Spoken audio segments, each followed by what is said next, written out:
Heather, I guess the biggest question that I have for you is you, from what I know, the year is 2006, and you were involved with a religious cult. How did you get involved? How did that happen? Where did you find it?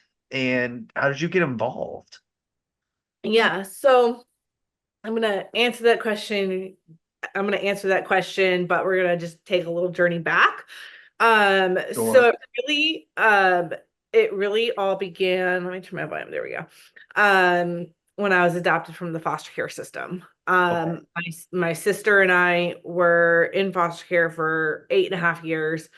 Um, we were born to an alcoholic birth mom, still is, which I don't want to digress, but that was the how it all started. She's very abusive, a lot of physical abuse, a lot of sexual abuse, a lot of um, verbal abuse, you name it. And that long story, her rights were terminated after having like 10, 20 chances to basically get her crap together. sure. Uh, so my aunt, my biological aunt, on my dad's side, during that time, my sister and I were in foster care. Like once my birth mom gave up, was forced to sign her rights over. My dad gave his rights over willingly. His sister was like, "Well, I'll take them. Like I'll adopt them. Like keep them in the family, right?" And I Mhm. and I don't want to really like digress and go down the rabbit hole of DCF, right? Like I feel like that's a whole nother night, like for a whole nother conversation. Sure. But for the purpose of this conversation, like DCF at that point was about reunification of some kind within the family. And the last home we were in for 3.5 years, and they were totally against it. They're like, Cynthia, this is a bad idea. Don't do it. Like, Heather has special needs, and this is just not going to go well.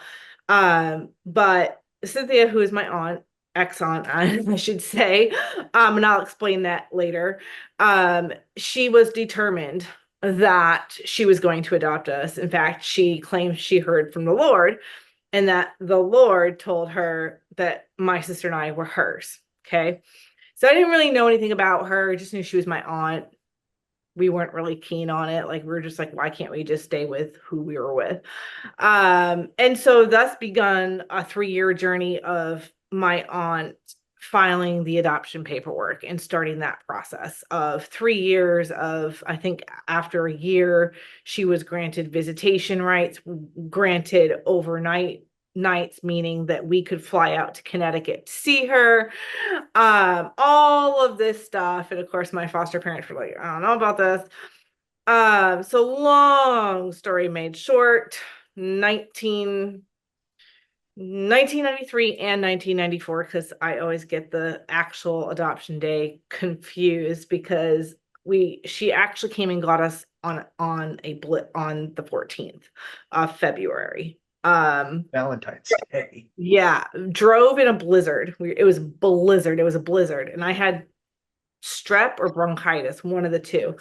And How old were you at I was that? 8. I was 8 years old. Okay, by Okay. this point, I'm 8, and my sister's 11, Okay. 10, because she was a year and 3 months older than me. And so she and her roommate and my uncle on her side of the family drove down. We drove up to Maine, came and got us. That was a nightmare. And drove back to Connecticut. Okay.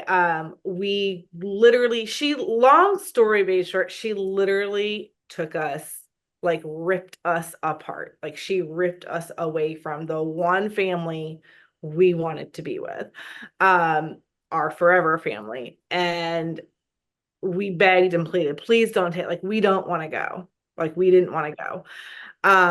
Long story made short, we get to Connecticut and we were just brought into this unfamiliar house with unfamiliar things, just cold. It was just, there was Mhm. nothing welcoming. There was nothing.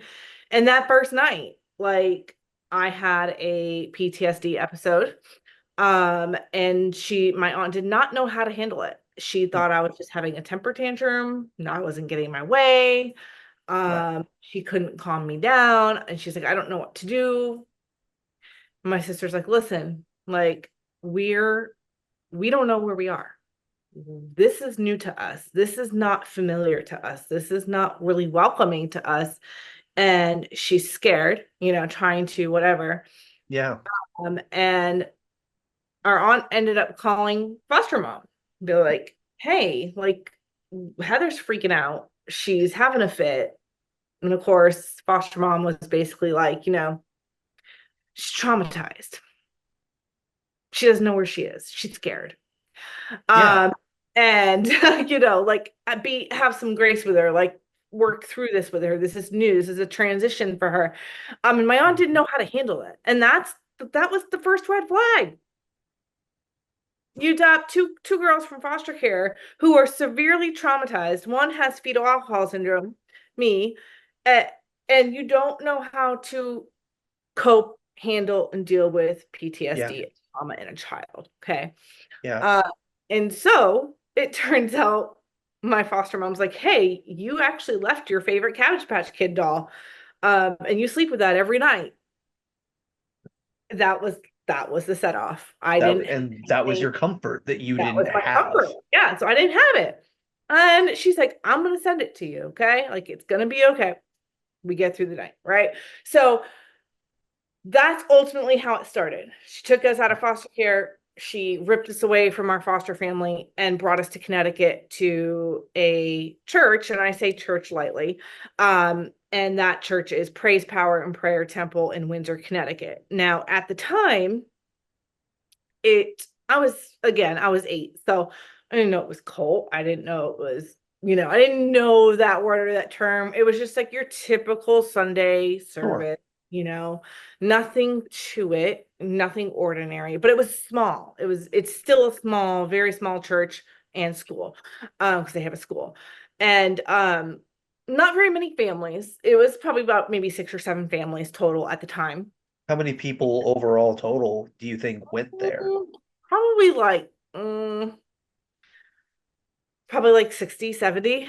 It was it Okay. was it was small. It was maybe less than that just because it was basically made up of 5 families, at the time, five Okay. families. So it was, you know, 5 or 6 families with 7 or 8 kids. So it was like the kids and the adults, right? Right. Um, and we kind of grew close knit because there was not very many of us, and the school is in the same building as the actual church. Okay. So we were all in the same school. We were all in the same building, saw each other 7 days a week. And so, yeah, when you're in the same building 7 days a week and you see the same people 8 hours a day, 9 hours, sometimes longer than that, You get you, close. yeah, you get close. Absolutely. You become family. Family or acquaint yeah, friends, family, and that's really how it all started. Now, I didn't see or feel any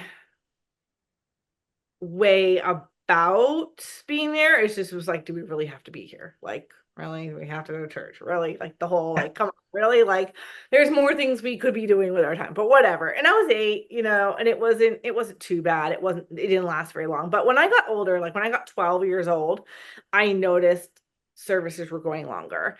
There was always a switch up in leadership. There was overnight prayer services, which that's like a whole nother conversation. Um, and a lot of things went down. At the time, I was being spiritually abused, verbally abused, mentally abused, physically abused. So was my sister. And so were some of the adults. Hmm. Um, and Praise Power and Prayer believes that, so there's a lot of things that they don't believe in. They don't believe in mental health. They don't believe in PTSD or trauma. They're not for counseling. They're for biblical counseling. But they are mainly for casting demons out of somebody. They strictly believe that if you have a mental health illness or if you struggle with PTSD, You're possessed. you are possessed. You have a demon inside of you. And I became target because I came from foster care and I had all this stuff going on, and I had a brain injury. I had fetal alcohol syndrome. So I was not knowing how to act or communicate.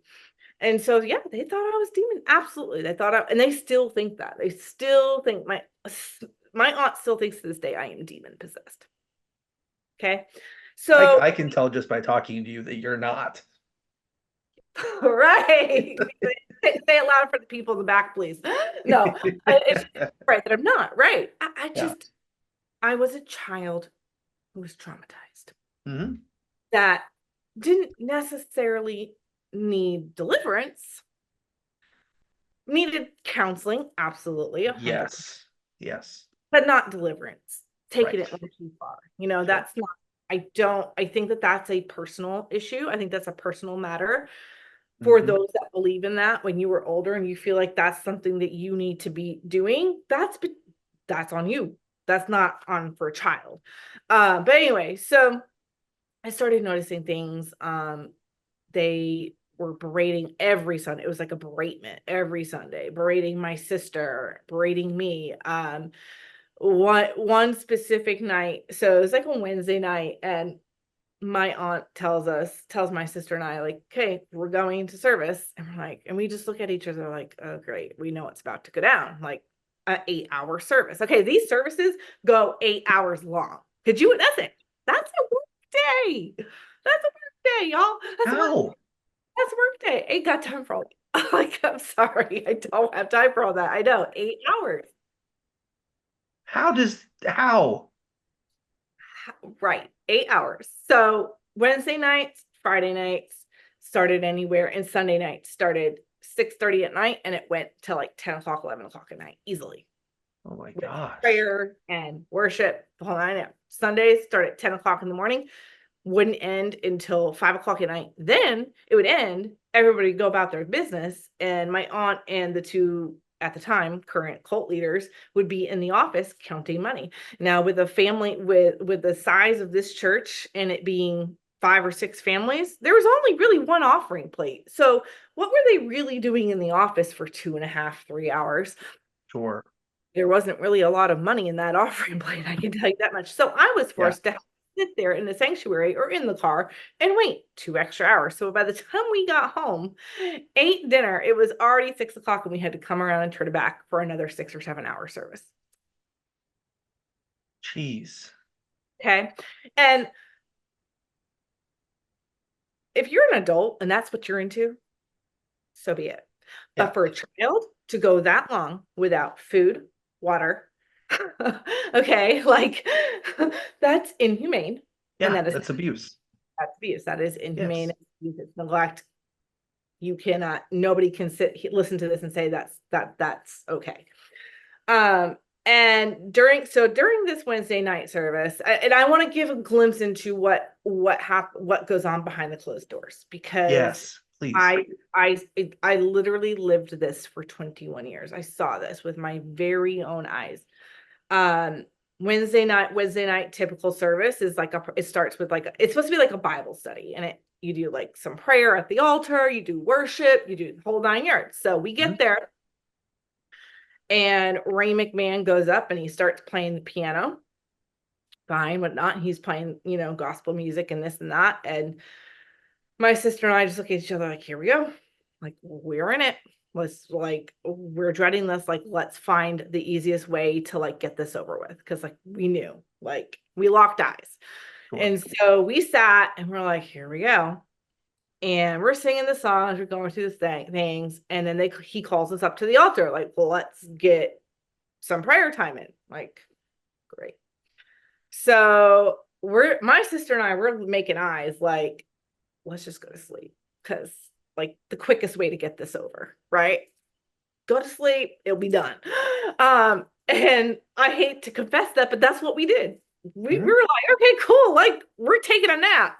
And so I'm sitting there at this altar, like put my head down to pray, and within probably like 2 or 3 minutes, I was asleep easily. And we're like halfway through, and Ray McMahon decides to start playing the piano again. And he basically demands my sister to get up and play the flute. And my sister's like looking at me like, I don't know how to play this Did, song. I don't know how to did she know? to she played the flute. She had, Okay. but like, just to get up and randomly start playing that, like whatever he was playing, like she didn't know how to do that. Like she was like, I can guess, but I don't know necessarily all the notes. It ain't gonna sound good. And I mean, she No. could make it work. Like with practice, she was practicing. I Sure. mean, she wasn't like, but um, and she's like, hey, like I don't know this song. Like I can play some other ones and he was just yet like berating her. Like you need to be obedient to what was being asked. You need to just berating her. So she got up, started playing. I look up and I literally see, so Ray is playing the piano and I look over and I see my third grade teacher, and I won't say her name just because I'm very protective of her, but I saw her and I look next to her, and Al Aldridge, who was one of the other cult leaders at the time, had a paper towel down, kind of like underneath or like holding underneath her chin. I'm like, what's going on? Like, this is really confusing. And my aunt was standing behind her. And I'm like, what is going on? Next thing I know, they are all speaking in tongues and they've got their hand on her back and they are screaming at her. They are casting devils out of her. They are trying to force her to confess to fornication, adultery, abominations, witchcraft, you name it. And she literally was like, I don't know what you're talking about. They were Right. literally forcing her to throw up. I literally, and I wish I could sit here and say I'm making this up.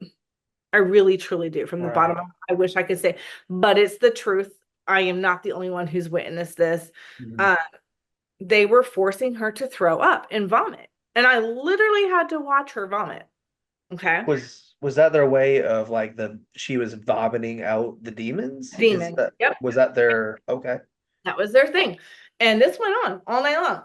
And I'm like, what is going on?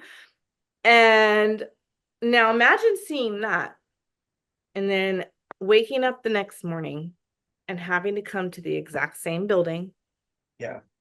and sit at a desk in the classroom in that sanctuary and have that teacher be your teacher for the day.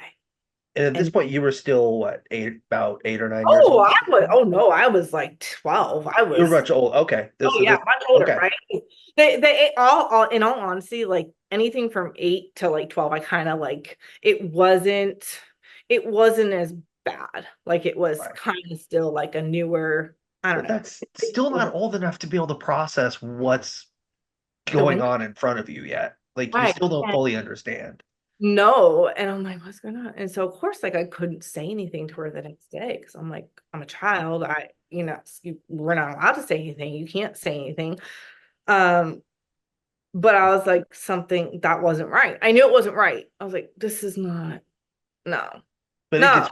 it got worse. And Like it got worse. much worse than that. That was It just got, the that's just like the icing, like that's just like the ingredients to the cake. okay. So then they got done with her. Okay. So they got done with her and they literally get up and they do their thing and they move on to the next person. And the next person was me. Okay. Okay. And similar things. And just, I mean, rubbing olive oil on my body. I should say trigger warning, but trigger warning for those that Oh. are listen to this Hmm. because um Yeah. yeah, Big anytime an elder, a pastor, a youth pastor rubs olive oil on your body and tries to cast demons out of you, like that's just no, any adult shouldn't be doing that to a child to begin. touching you to begin with to a child. Yeah. Um, and I was just like, I don't know. Like they were literally trying to accuse me of fornication and adultery. Now, and I'm not here to preach a sermon like or quote Bible, but like I've read the Bible and I've learned what that is. And Yeah. first of all, I I was a child. Yeah. I was a child. So you're telling me that you're trying to say that I was with a married person or someone that was married? Like, no. Mm-mm. For one, with how long those services were, when would you wait? Like, there's like when, and also like it's such a small congregation that, and you were a child. Child. You were a child. You I was don't a even child. know what that stuff is at I was that a age. child. I was a child. I didn't know. And then adding special needs on top of it. So I really didn't know. I had Right. no clue. And so here I was trying to come up with some confession. Again, literally screaming at me, trying to cast demons out of me, literally trying to heal the fetal alcohol syndrome, saying that like that was my fault, that is because of my disobedience. I'm just, like I so want to do the commentary on that, like so want to be like I could just keep adding, but it just got worse. Okay, so that's kind of what a typical Wednesday night, Friday night looked like was people being delivered. Um, Sunday night, kind of the same thing. Sundays, we were just straight up called out. Like, we're just like, called out. Like, you're not doing this. You're not doing A, B, C. Like, why should we be praying for you? Or, well, you're not living right. That was the gist of it. And That's it was, not a church. Like, like it's and then they did altar calls, and it was the same thing. You're being slain in the spirit. You need to repent, and you want prayer, but you're not living right, kind of deal. Again, pouring olive oil in people's heads, rubbing it on their bodies, forcing them to throw up. And this was for not just children, but adults. And having to go to school the next day and see some of these people and being like, yeah, um, it was probably it was worse than foster care. I'll tell you that much. It was worse than and and the school was also at the church as at well. the So same like you're building. in It is at the 24/7, like you're basically living there. Like living that building is that's your at the life. light. Um, and then that Friday night, so the Friday night service was very similar, same kind of a routine, but they decided to focus on Al Aldridge. And that night, my aunt, so I actually have a chapter of this written in my book, and it's called The Four Elders. There's going to be some detail to that. So this specific Friday night, we were there, and there was Ray McMahon playing the piano. There were two elders in the front, two elders in the back, Al Aldridge at the altar. We were all at the altar, and they were focusing on him, and they were making him confess. Like they were like, "What you're doing witchcraft, you're doing abominations, like you're doing this and that." And somehow, the question of or the accusation of impure thoughts came up, or something like that. And I don't recall how, because I don't remember all of the little details, but basically my aunt took the confession, a written and a recorded confession of Al Aldridge admitting to sexually abusing his daughters. And at the time, so he has 7 children total, 3 girls, a boy, and 3 girls. So at the time, I believe he was referencing his 3 older daughters. Um, and I'm like, hmm. I'm like, okay. I'm like, this is going to be, and at the time, again, 13, 14 years old, like, where are they going to go with this? Like, Did it was there ever a thought in your head to like, look, they try to get me to confess to things I wasn't a part of and didn't do. Maybe this isn't true too. And maybe they're just like so trying to force people to admit to things that they were aren't doing, true. yeah. Yeah. And I don't, I kind of have like some insight now that I'm like out and I'm like, oh yeah, that's what they were really doing. And that's what's really going on. So they got him to confess. There's an actual recording, and a legal pad somewhere sitting in the office of Praise, Power, and Prayer with that confession on it. Basically saying that he touched his daughters, to that extent.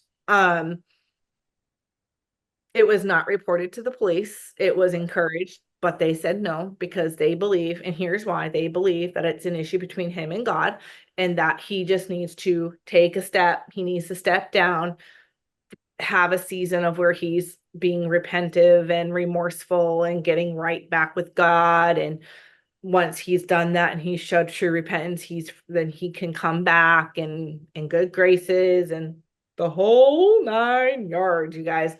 So the whole thing went down that night. Al Aldridge was at my house essaying me. I'm so sorry.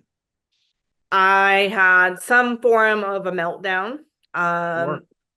PTSD episode of something. Sure. And my aunt, that was her way of dealing with it. And it started when I was 13 and it went on for 7 years Wow. in her home, Oh my God.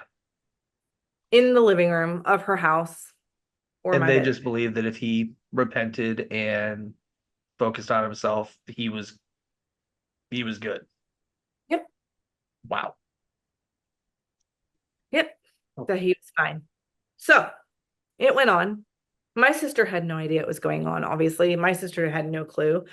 But I will say for the record, there are people that knew it was going on, and there are some that did not know. Um, and it went on, and my sister was unfortunately one that didn't know what was going on. I was forced to silence for 21 years. I was kept quiet about it. I wasn't allowed to tell anybody. Al Aldridge would threaten me, manipulate me, control me. That's one of their tactics, is control. The same with my aunt. Didn't want me to talk about it. Anytime I tried, I was given the look of like, you need to be quiet, or what are you saying? Like, just the looks and the facial expressions would say it all. And I knew, like, okay, right. I can't say anything. I attempted though. I did attempt. I actually attempted to run away from home about 3 different times Sure. to expose. And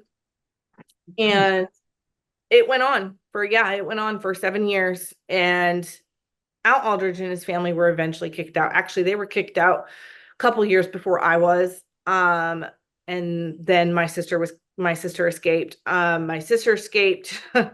She basically, summer of 2002, she had finished her freshman year of college.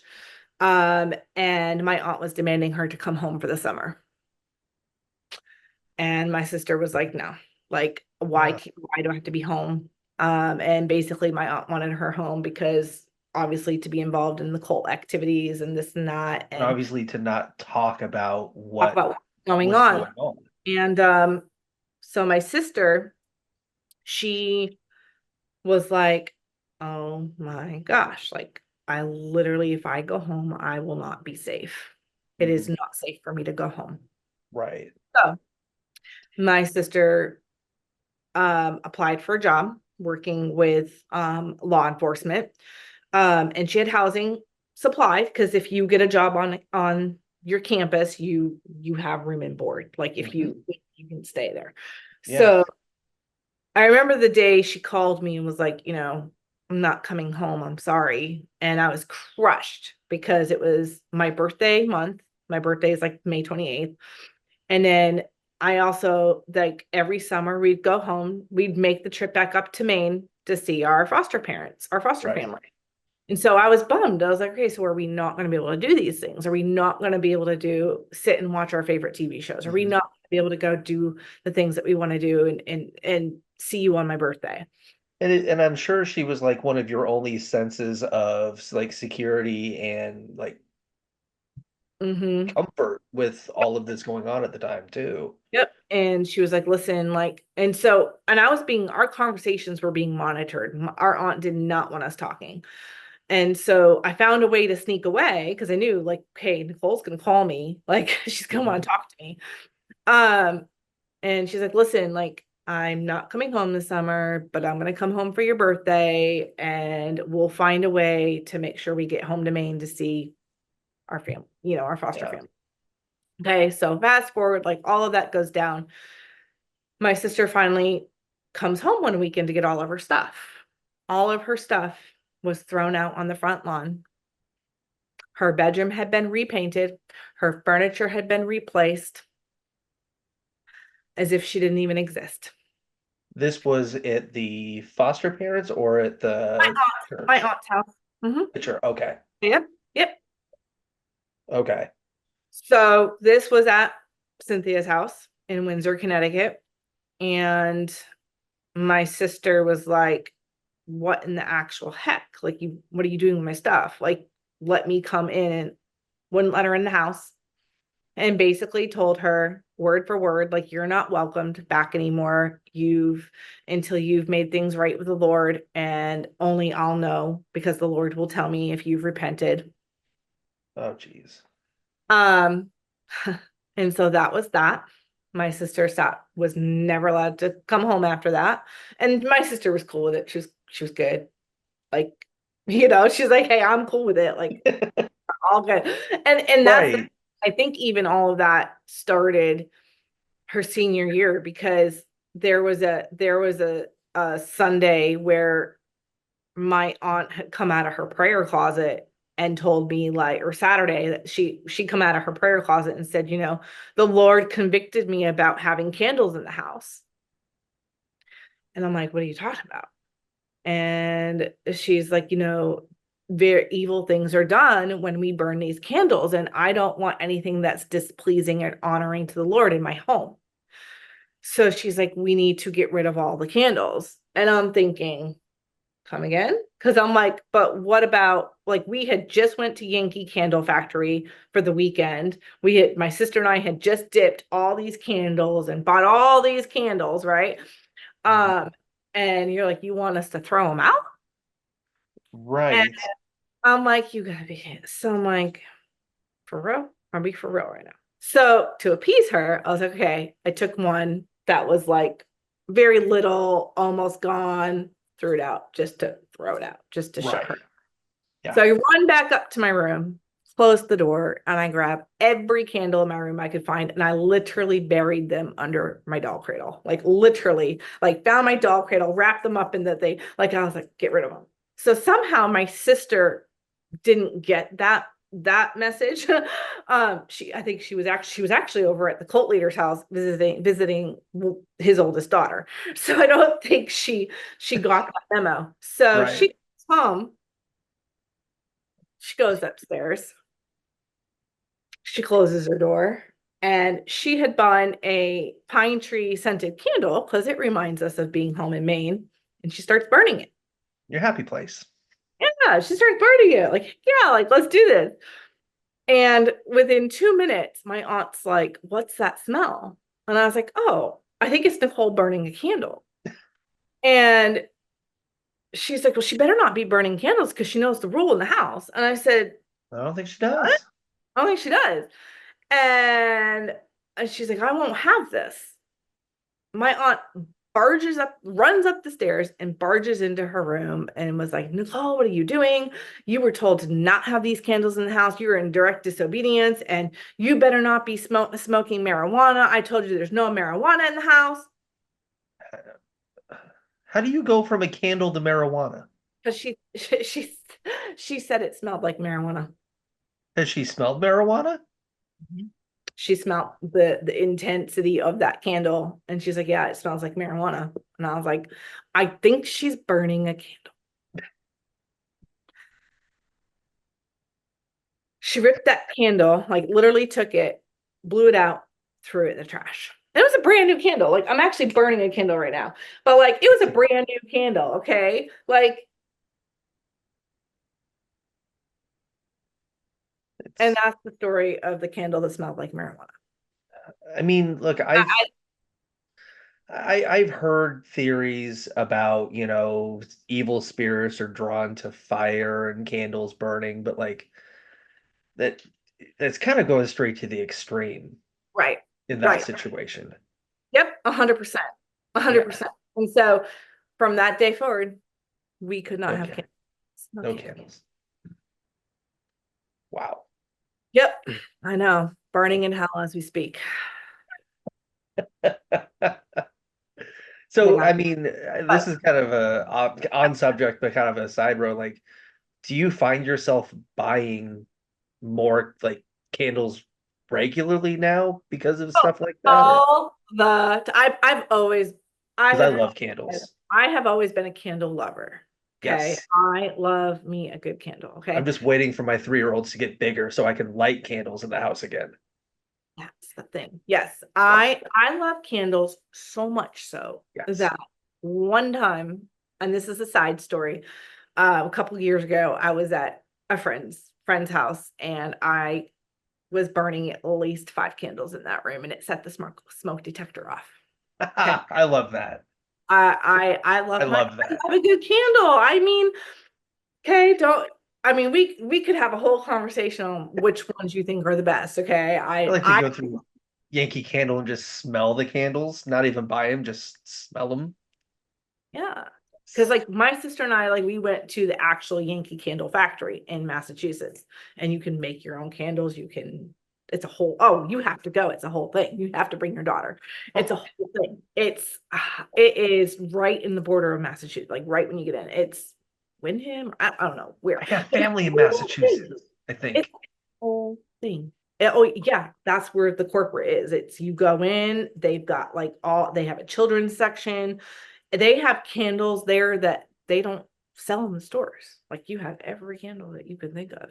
You can tip your candles, you can make bear candles. I mean, they have toys, it's a whole like go for like Oh, it's definitely like a weekend trip kind of a thing. Like you yeah. have to, it's a whole, you can't do it in one day. Like you Oh my can't do God. it. You have to do it like a Friday, Saturday, Sunday kind of deal. Forget Hershey. We're going to Yankee. Oh, Yankee is way better. Oh yeah. But be prepared to have a headache because it's all Yeah. of this together. But it's you gotta go. You gotta, and your daughter would have to go with you just to experience it because there's Oh yeah. stuff for her age too. So it's just experience the whole thing.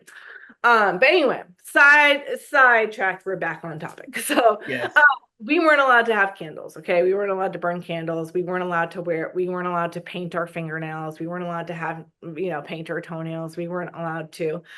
So much so that my dad actually came to visit me and he actually gifted me nail polish for my birthday. Okay.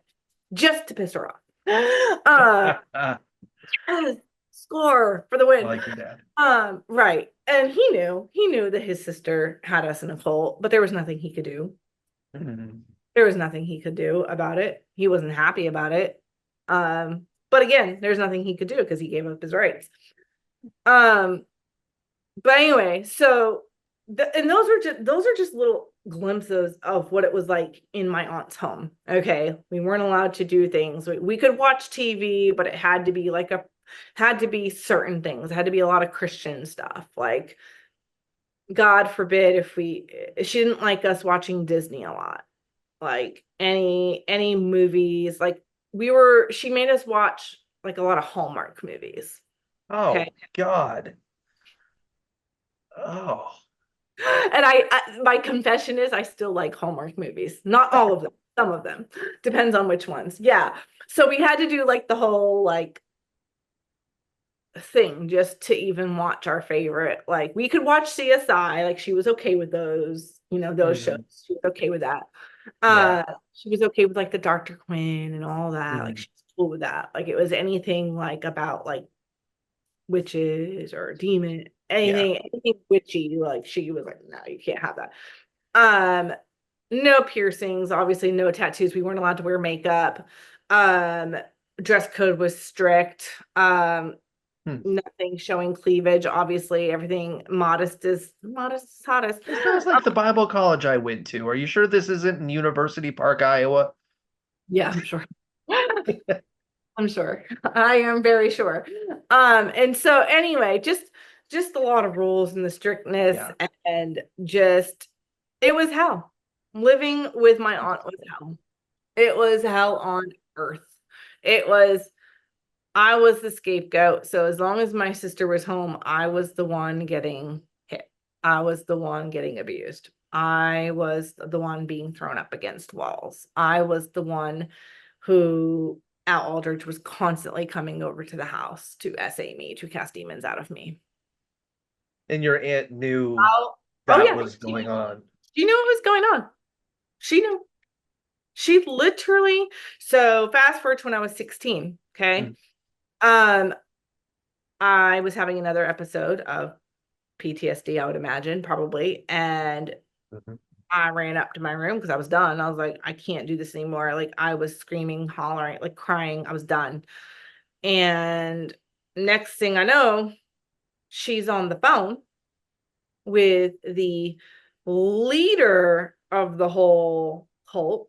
Because there's a Praise, Power, and Prayer temple in Montclair, New Jersey. And she's Oh, on the phone with Martha Davis, who is the pastor of that one. She's like the leader, the ringleader. And there's a knock at the door, and it's Al Aldridge. So somehow she must have called Al before she called her. And Al Aldridge comes into the house, and next thing I know, Cynthia is walking Al Aldridge up the stairs to my bedroom, and she has a bottle of olive oil and a Bible, and she's on the phone. She walks in, like opens my door. They walk in. She hands him the Bible and the olive oil. She closes the door. I was left alone with Al Aldridge in my room for over an hour.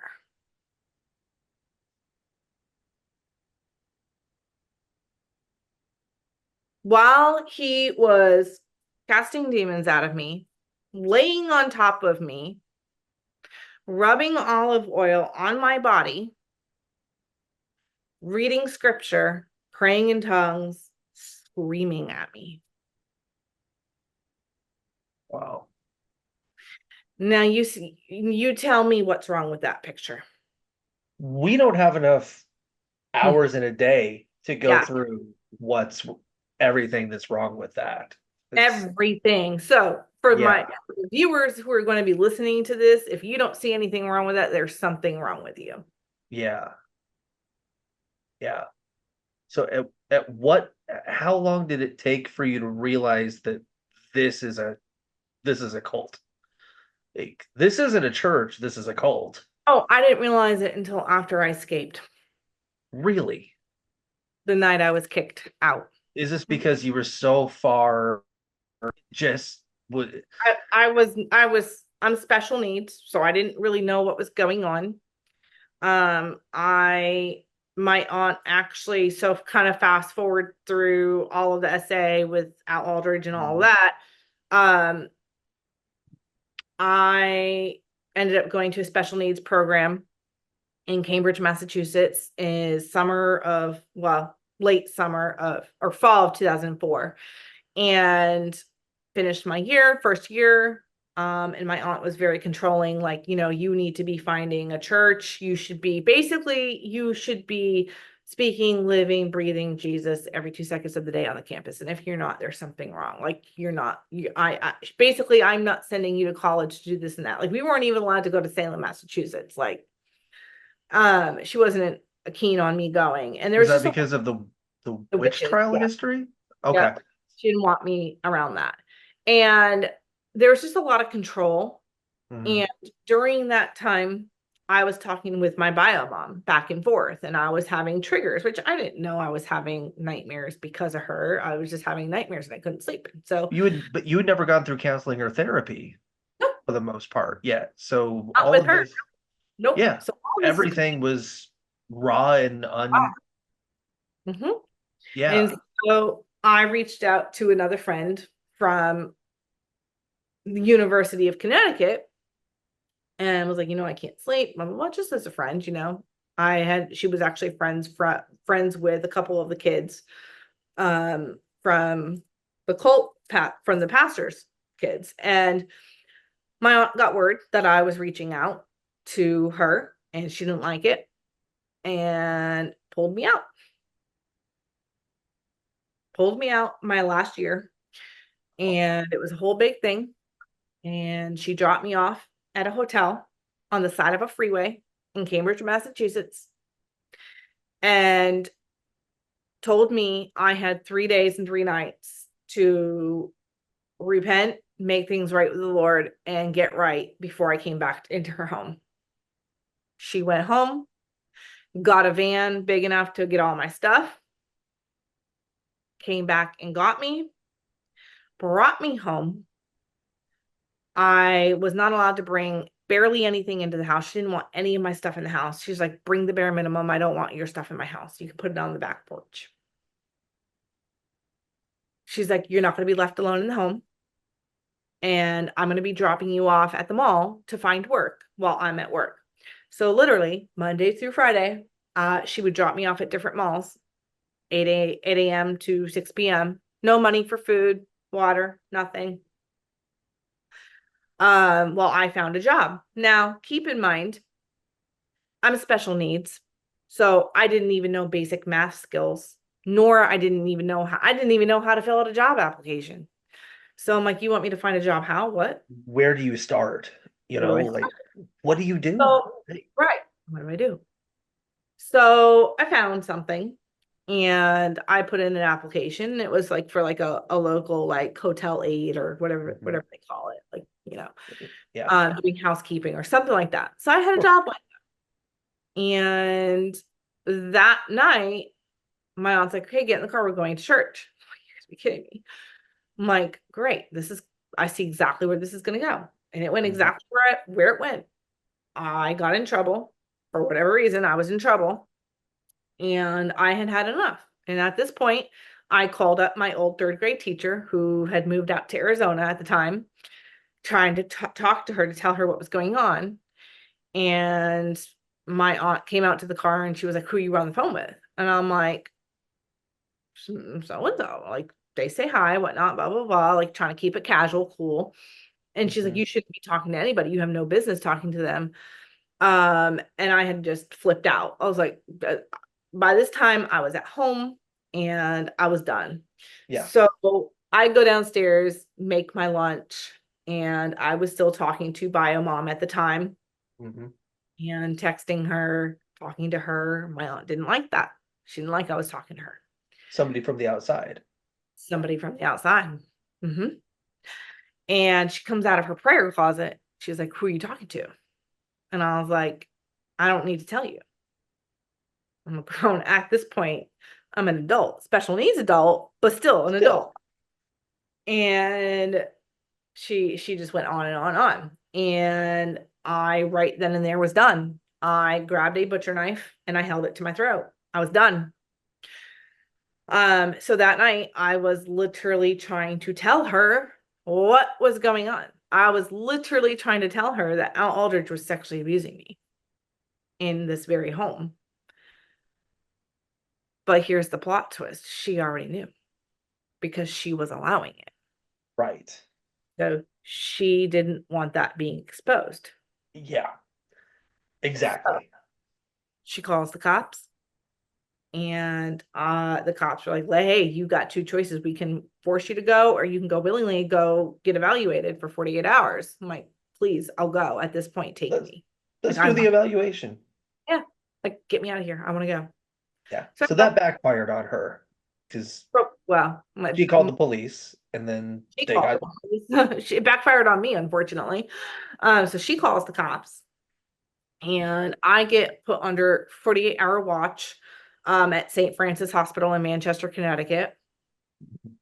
48 hours. That was fine. You weren't at the church and the house anymore. You were out.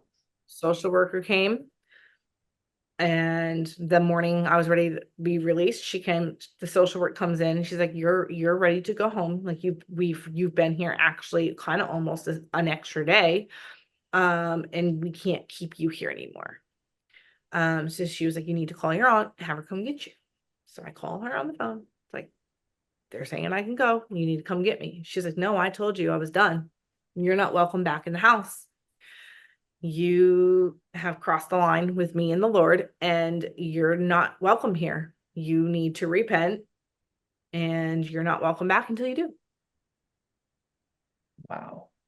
So I basically relayed that to the social worker, and she flipped her shit and was like, "You gotta be kidding." Yeah.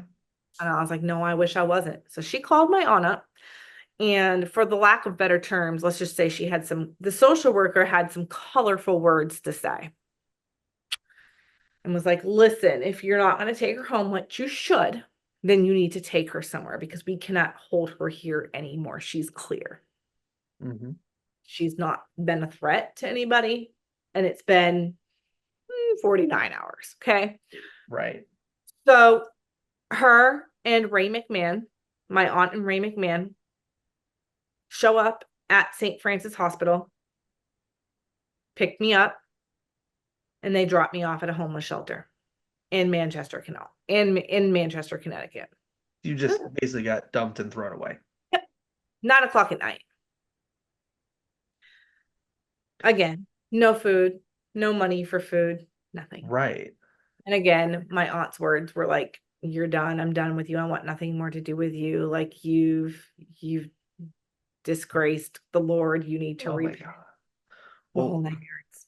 and outside of any time in like you may have spent in college or school, like you've never really lived Mm-mm. outside of that church and that group and that environment on your own before. Like you probably didn't know what to do or to start.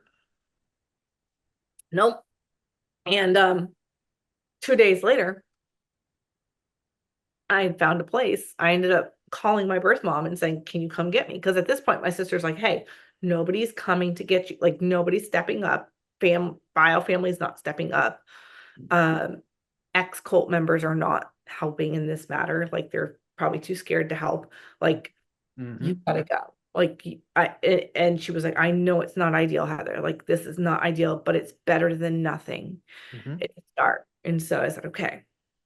She comes and gets me, or she's like, I'm gonna come and get you. On a Sunday morning, Ray McMahon shows up in his red and white 15 passenger van with my aunt sitting in the passenger seat, and all of my stuff is sitting in the back. They literally backed the van in, and it's literally all of my stuff in two parking spaces of this homeless shelter. And my aunt's same words. I want nothing more to do with you. When you've repented, call me and I'll know because the Lord will tell me. Wow. So you basically got excommunicated and I got disciple. excommunicated basically. This is because I was trying to expose what my aunt was doing. I was trying to expose that she was letting out Aldridge sexually abuse me. And Ray McMahon knew about it. Hmm. 100% knew about it. There's no way you can sit here and tell me he didn't know. He knew. Yeah, and honestly, it sounds like a lot of people there knew what was going on with everything because I'm Yeah. sure it was going on with a lot more people than you. It was probably going on with a lot. Honestly, it was probably a Yeah. normal thing. Yep. It was going on with his daughters. It was going on with me. Like I said in the beginning, there are some people that didn't know. Hmm. And I've actually had conversations with one of the individuals who didn't know. Are they still part of the church, or have they since They left? got kicked out. Mhm. Okay. Kicked out. My third grade teacher, actually, the one that was getting demons casted out of her, their family got kicked out. And she's the one that didn't know about it. She actually had no clue until I went public in 2020. Wow. I went public with it on social media. What was that? response like? And what was that like for you putting that out there publicly like that? Was scary, I'm sure. I mean, I remember when I started talking about what happened with me, which is nowhere near what you went through. But even with what I went through, like when you first start talking about it, like to anybody, it's terrifying. Yeah. So to answer that question, so in 2007, so we're fast forwarding, we've kind of skipped through a lot, and that's okay because that's a lot to go through. So we're Mhm. going to skip through to 2017. Um, my birth dad was sick with cancer. I had gotten a phone call from my sister. She's like, "Hey, I got to talk to you." And I was like, I'm like, I'm either in trouble or someone died, right? Those when my sister called, that was like, I'm either in trouble or someone's dying. Okay. That's the severity of it. So she's like, hey, it's about Alan, our dad. And I was like, okay, what's going on? And she's like, he's got cancer. It's not looking good. Yada, yada, yada. Okay. So this be anybody that's been through cancer, how that kind of goes. And so we're like, okay, so when do we need to fly out or do I have some time? Because, buying a ticket, doing all that. And she's like, I'll let me figure this out. And so I ended up going back home. So going back home and saying goodbye to him and all of this. And 2007, October 2017, he passed away. Um, and in that moment, I remember so at that time, believe it or not, I was still friends with Al Aldridge's wife on social media because at one point she was my fourth grade teacher. Okay. Again, and I was friends with some of his daughters on social media. And keep in mind, I know some people are like, what other? Now you have to remember, Yeah, I don't really remember being essayed by Al at all sure. until 2017. I don't, because everything's been blocked out. Locked in. Everything's, Hmm.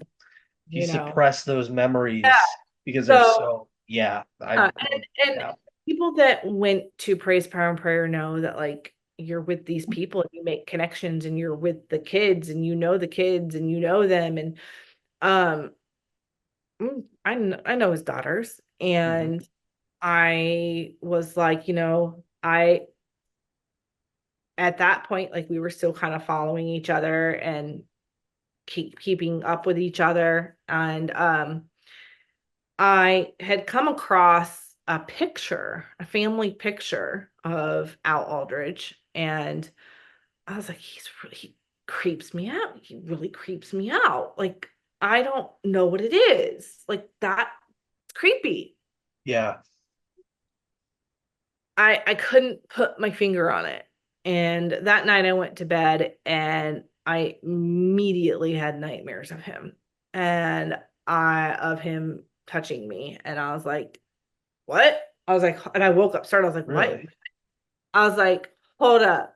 I want to make sure. Cause like, is this just being imagined or does this really happen? And so I remember going to bed the next night. Like I wrote it down in my journal. I was like, okay, I need to write this down. And then went to bed the next night and I had another one and I couldn't breathe. Uh, for me, when I need a sign about something, it usually comes in threes. And so it literally happened three times. And I said, Oh. okay. So I talked to my therapist and my life coach at the time. And I said, I need to confront my aunt, obviously, but I want to make sure, like, I need to talk to my therapist first to, like, kind of get okay. So Hmm. I confront my aunt, get her on the phone, and I said, I need to talk to you. And at this point in 2017, my aunt has left Connecticut. She moved to Arizona. Like she very quickly after she got rid of us, she repainted our bedrooms, got rid of our stuff, sold the house, moved to Arizona. So did she also leave the church? No, Okay. no. And what The year was it when you were kicked out and left? What year was that? 2006. Okay. Okay. Yep. Okay. And then my aunt shortly after. I would say, I want to say 2008, 2009, maybe she moved to Arizona. So or even before that, probably 2007, maybe wanted to be done. And she moved to Arizona. Okay. So at this So point, we're about 10 years yeah, 10 after years you've. after the whole thing, right? So Okay. 2017, I called Cynthia up and I said, so the actual nightmare and the memory that was popping that came up for me, it was the one where Al Aldridge is in my bedroom, Mhm. okay, where she leads him up into my room and leaves him alone with me for an hour. And I said, I need to let you know that this happened. And the same one that I just told you, I told her. I said, did you know that this was happening? And she was like, well, okay, like you can already tell where this is going. Like she didn't deny it. She didn't, I'll just say she didn't deny it. But was it one of those like she didn't look at it the same way you did? She looked at it as being something else. Yeah. She basically, so I told her the whole thing and I said, this is going on. And I said, were you aware? She actually said, that's when she said, yeah, I knew he had done something to his daughters because he had told us. And she was like, I'm really sorry he did that to you. I guess I wasn't aware. I said, so you weren't aware when you brought him to my room that that's what he was doing? And she's like, no, I was just, I'm a single parent. I was dealing with you the best I knew Oh how. my God. Excuses Um, upon excuses upon And excuses. then she tried to say the whole like, well, I was trying to remember like what I was doing that day and what I said. And she's like, I remember going up the stairs and looking at your window and it was sunny out. But And I'm she also like, doesn't Cynthia, remember very well. she doesn't remember. Yeah. And I said, Cynthia, I just told you that Al Aldridge sexually abused me. And you're trying to remember if it was sunny out? Yeah. You're trying to remember what you were doing that day? I literally just told you what you were doing. You were on the phone with Martha Davis. That is exactly what you were doing. I said, the fact that I can tell you uh, detail upon detail and what you were wearing and who you were on the phone with. So she just was like, and I literally screamed at her. And I said, Yeah. and you did nothing. And she's like, well, you weren't the best child. You Oh were, my God. yeah, she literally, I said, don't you dare put this on me. I Yeah. was a child and your job was to protect me. And she's like, well, I was doing the best I could. I thought I was dealing with a demon possession. I thought I was dealing with a spiritual issue.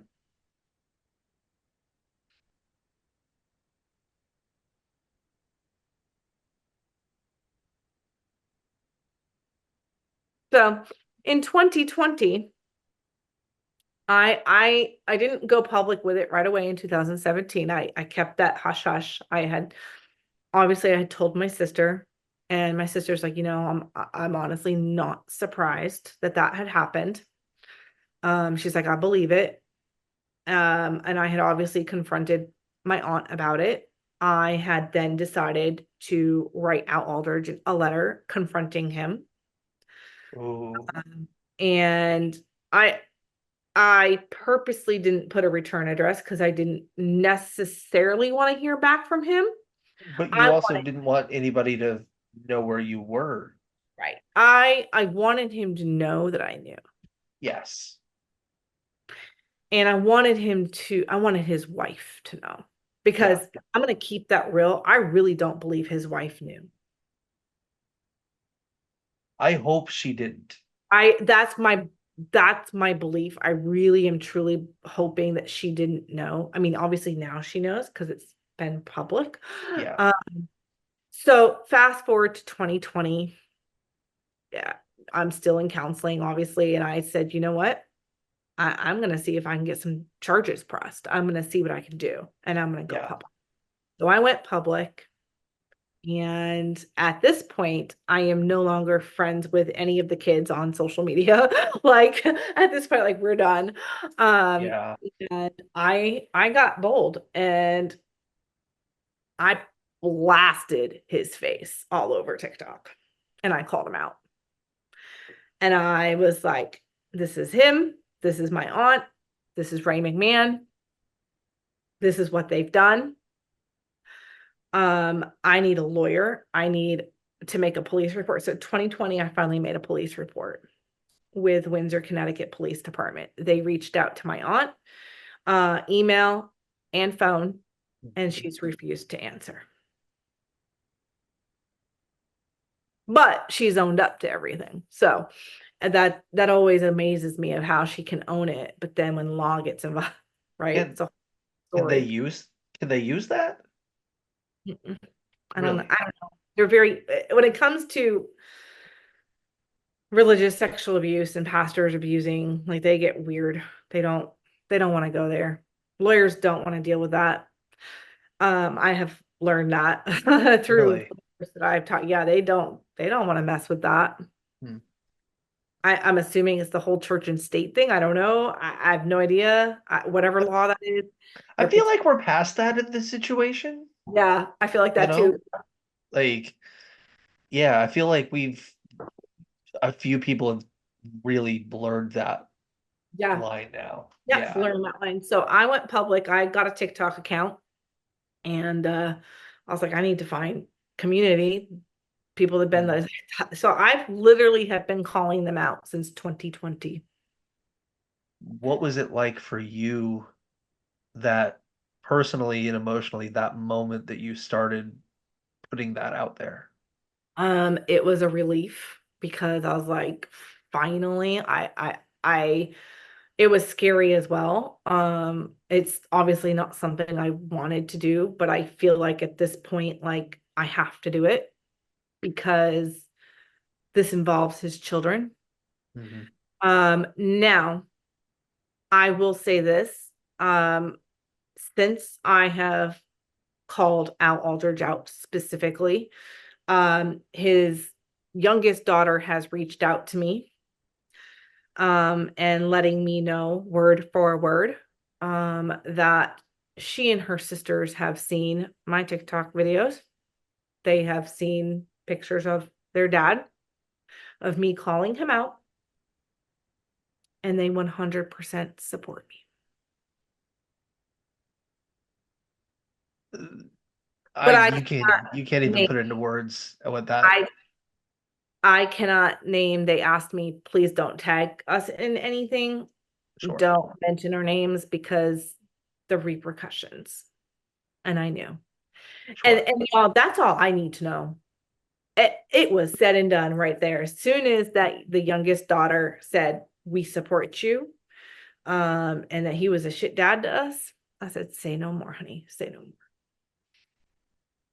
Say no more. And she also said, I don't like how your aunt treated me. She's like, I don't really remember your sister, but we hated how your aunt treated you.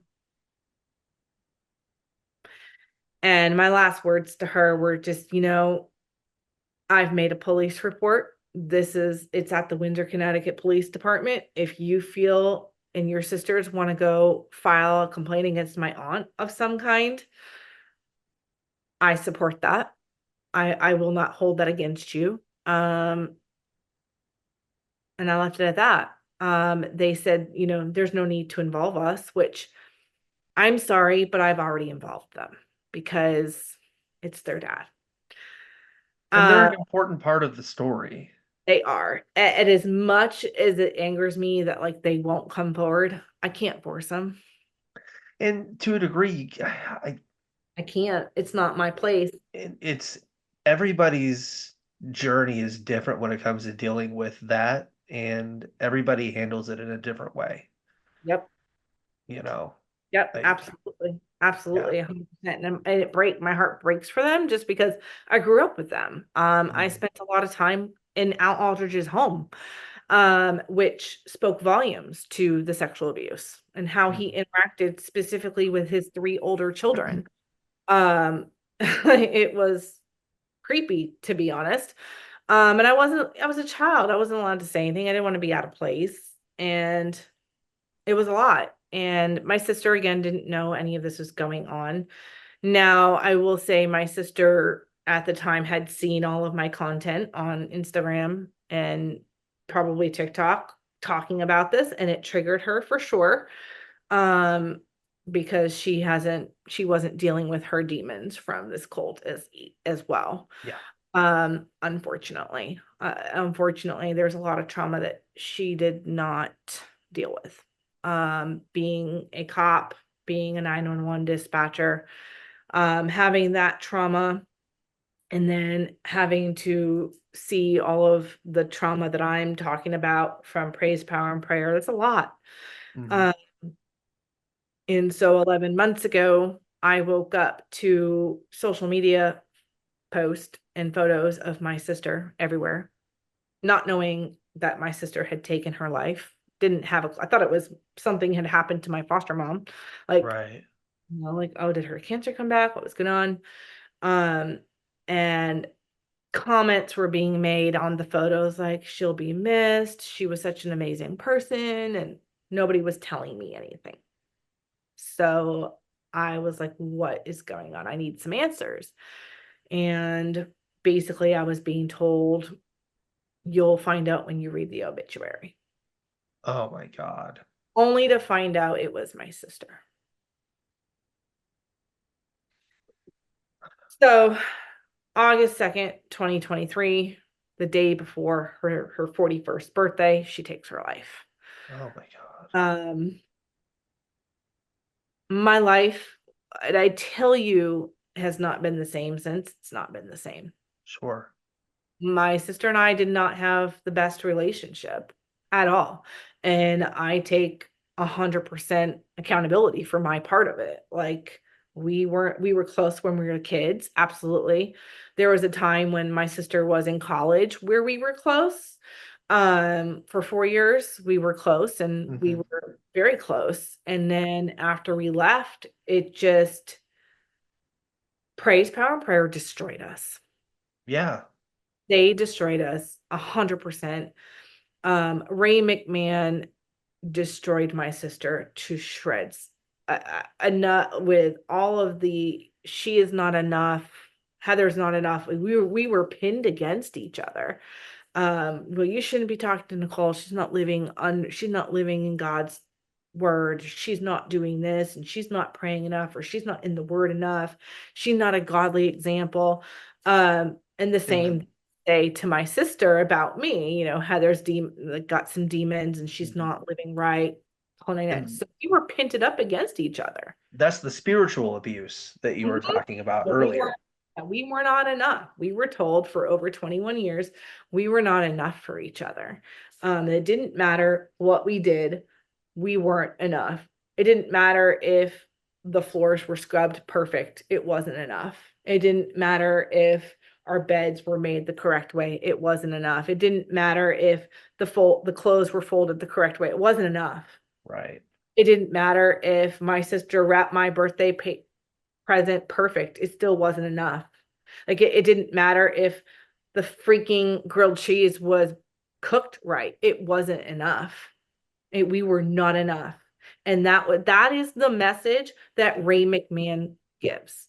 You Which are is not. the exact opposite of what most real churches preach is Mhm. the exact opposite. Like that's not that's just that's wrong Yep. for them to they So mentally he, control and abuse you that way. yep, played a big part in my sister's death. Um, and then adding her work stuff on top of it, she basically took Hmm. a routine traffic stop, and one of her fellow officers was shot at the traffic stop. And hearing those gunshots and everything like that set her off. Um, Was that in 2020? that was actually in. Oh, you 11 months ago. So that Oh, would have been so she took her life 11 months ago, but yeah. I've learned kind of the story behind it. of why she took her life. She's actually in a doc series on Amazon Prime Oh, called PTSD 911. I think I've heard of that. Yes, my sister is in there. So there's three people in that video. There's a firefighter, retired firefighter, there's a retired cop from Maryland, and then there's my sister. So those were the three people that they focused on. They focused on my sister's story, and basically Mhm. she tells her story of, we got the call for the Boston Marathon bombing. And Wow. that was God, I don't remember what that was a long time ago. And that's when I started recognizing my sister's getting PTSD. Just Do you do you calm. think that the police officers went through a lot in 2020 as well? It was a very bad year Yeah. for. Oh, Do you think that played a role in her mental health as well? a little bit. Yeah. I don't see in 2020 we weren't really talking, Okay. to be honest. Okay. 2017 was the last time we'd spoken. So I don't know. She was Gotcha. going through a lot. She Mm. was going through a divorce that I didn't know about. Um, and apparently she was self-harming in multiple areas, like multiple ways. And I don't want to reveal that just No. because it's in the actually she actually tells us what she did in the doc series of how Mm. she was harming herself. And Oh. um, I believe the PTSD started when the Boston Marathon happened, Boston bombing happened, whatever year that was, way back when, maybe Mhm. 12, 13, probably. Uh, Yeah. Something about round about that. So she was there for all of that. And she took the calls. She took She saw some stuff some during shit. that. Yeah. Absolutely. She's like, I just want this done with. And then they also put her on the dangerous, um, most dangerous line. So when you're working for Boston PD, like in your dispatcher, there's different lines that you get put on, like phone lines. And she got put on the most dangerous. Dorchester, that area, all the dangerous areas. And she was like, I'll take it. Like, you got it. I'll go. We'll do it. And she took a routine traffic stop, and she got the call. Officer was shot at the light, and that she literally shut down all of Boston on a computer, on a screen, and got him to the hospital and saved his life. Wow. Wow. She was awarded for it. She got an award for it. Oh, she was awarded for so many things that she didn't even talk about. And that whole time she was going through a divorce. She was trying to leave Boston. She was trying to move. She ended up moving to South Dakota with a boyfriend who was hurting her and stalking her. And she got COVID, and she supposedly lost her hearing. I don't believe she was honest with that. I don't believe that for a second. That's just Right. my sister hurt is telling me, like, that's Yeah. something else is up. Sure. I personally think what happened was South Dakota Police Department found out about boyfriend's arrest warrants, DV, and gave her an ultimatum. That's what I believe happened. But what do I know? I wasn't there, right? I just telling the sister side of it. Yeah. Just the whole losing the hearing thing isn't adding up to me. Like, that doesn't, I was like, that, That's a jump. yeah, and That's that still doesn't sit. When she told me, I was like, you don't lose your hearing. Like, that's bullshit. Like, no, you lose your taste, but you don't lose your yeah. hearing. Yeah, I That's don't remember ever hearing about people losing their hearing from COVID so when or she their said, sight. yeah, when she said that, I was like, there's something you're not telling me. Yeah. And I How was like, long how long was she still at the church after you left? Was she there for a while or nope. after you or Oh, she she escaped slash got kicked out before me. Okay. She got kicked out in 2002. Okay. Yep, literally Okay. back. So she'd been long gone. Like no communicata, no Okay. like they were done. I think she was still friends with my third grade teacher's oldest daughter, but like, and they touch base every once in a while, but there was Mhm. no like, she even was friends with Ray McMahon's oldest daughter. And I guess like she had seen a picture of like her getting engaged and she was like, congratulations. I hope one day you'll be able to leave him, like leave your dad's cult. I Yeah. think she was Right. hoping she would see it out of it. Sorry, I am gonna charge my laptops. Hold on one You're second. fine. My You're battery good. will get disconnected. So you're gonna see up close and personal. There we go. Um, Have so you? yeah, so at this point we were long gone out of it. And so anyway, so she struggled with PTSD, trauma, a little bit of depression, but as we all know, depression isn't necessarily what makes somebody take their life. There's underlying issues. Yeah. It's her PT. Hmm. It was her Yeah. trauma not being dealt with. So work trauma, and then you get trauma from praise, power, and prayer. Yeah. And that is it.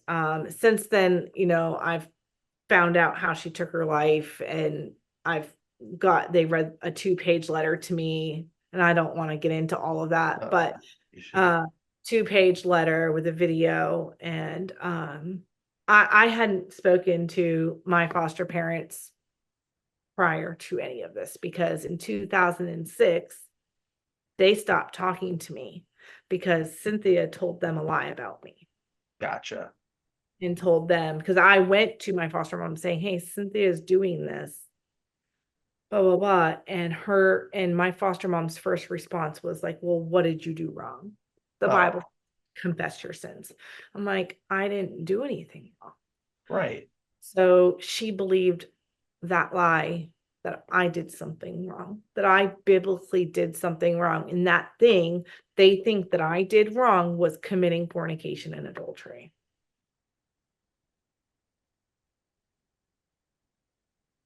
I mean, Fact. And they it, and they believed it for 17 years. So 17 years I missed out with my foster family wow. because they chose to believe a lie about me. And sadly, my sister played into that. My sister said things to them about me that weren't true. Right. So from 2006 up until last August, we didn't talk. And that it crushed me. Nights, many nights, I cried to just be able to call my foster mom and say, hi, I Yeah. love you, miss you. Like, because you have to understand this specific, and I'm trying really hard to not say their names because I want to protect them. But because I'm not trying to talk shit about them. I'm not trying to put them down. I'm just stating some facts, like for the first 21 years, from the ages of 8 all the way up until 21, we were in communication. We saw each other every summer. We drove, like my sister and I demanded, like we were just like, we want to go see them. Like it is a must. Like they Hmm. are important to us. Yeah. They are our safe space. Like we want to go. And so every summer we would see them. Sometimes Christmas, mainly summer, we'd go to church with them, like little town of Winterport, Maine. We'd go and sit and we'd go and have church and see her parents, and see my foster mom's parents and that side of the family. And we would go back over to the house and have a dinner, have a meal. We would play in the backyard. We'd go swimming. We would do all the things we used to do. And we did that up until I was 21. And that's when it all stopped. And it broke me because they are the most important part of my story. They are my safe place. They Yeah. are people that I feel safe with. Now, do I have my own beef with them? Absolutely. But I tell you what, they'd never lay a hand on me. Yep. Never, ever. They protected me.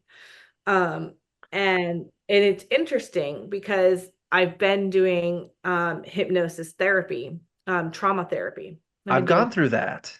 for like a year and a half now. Yeah.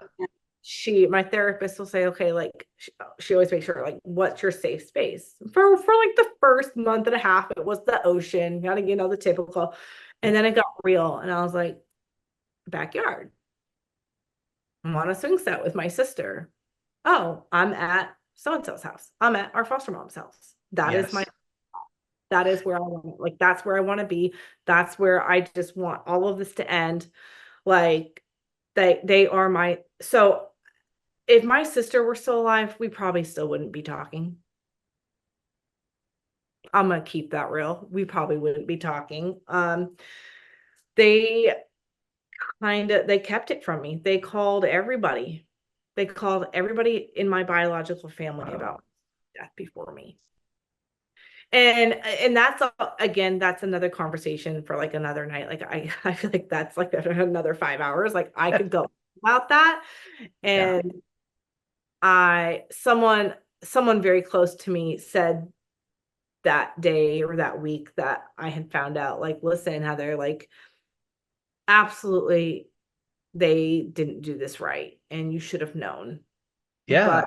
going in kind of with guns up and blazing and ready to fight isn't going to get you what you want. Like, this is not going to solve anything. Like, this, we need to focus on your sister.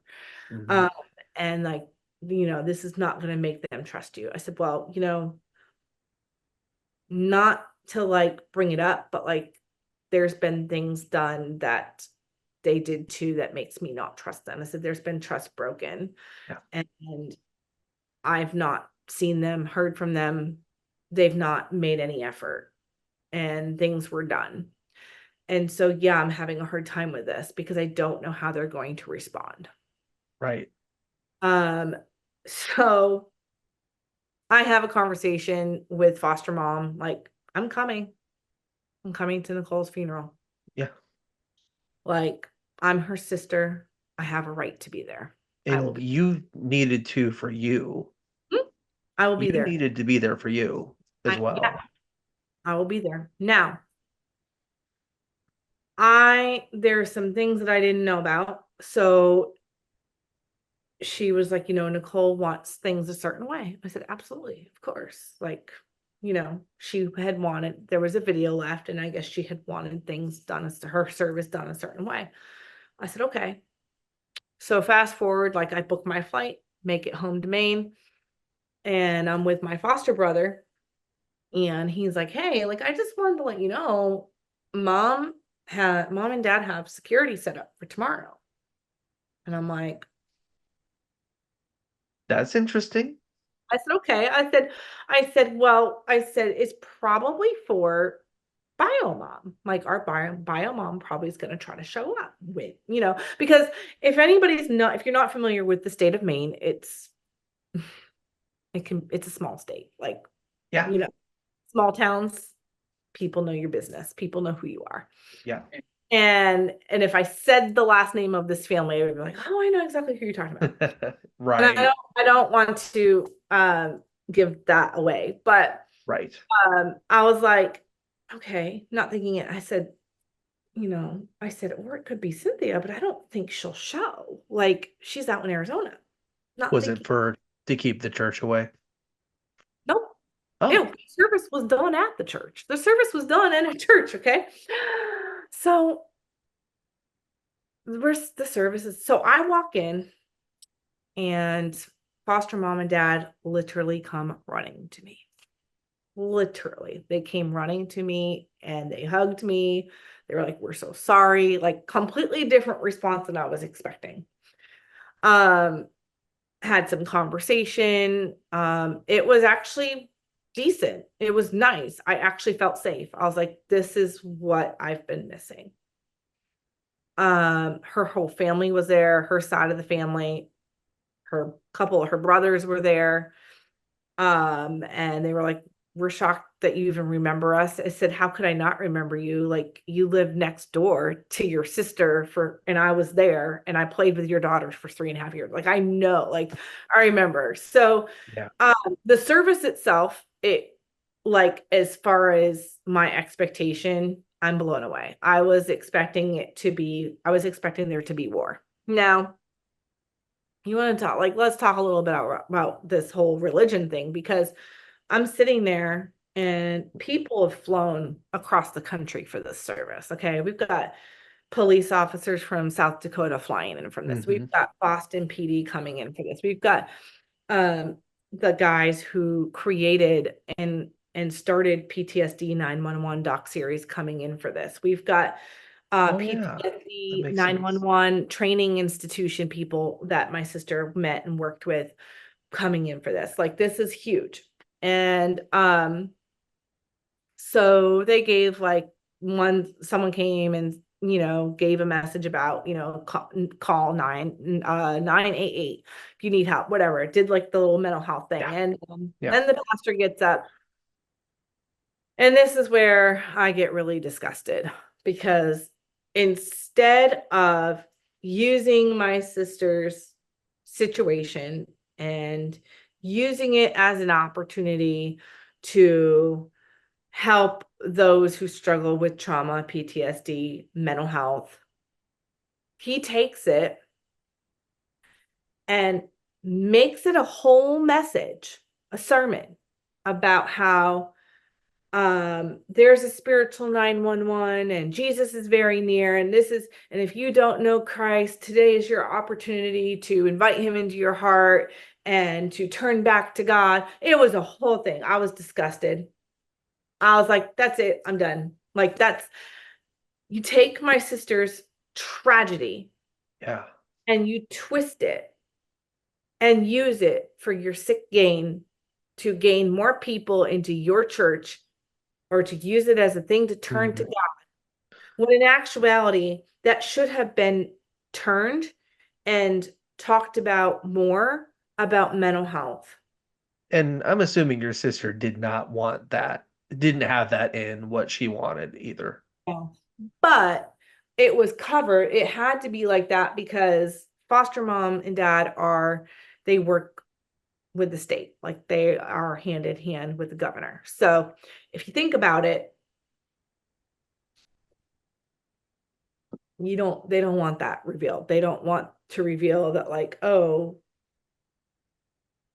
elder of the church who works hand in hand with the state, their daughter has mental health issues and she took her life. Like, we don't want to talk, like, that can't be an issue of topic. Like, we're going to cover this up. Like, we're going to make this look like, you know. Right. So, so get there. And after the whole service, foster mom comes storming up and she's like, it's a good thing we had security because Cynthia showed up.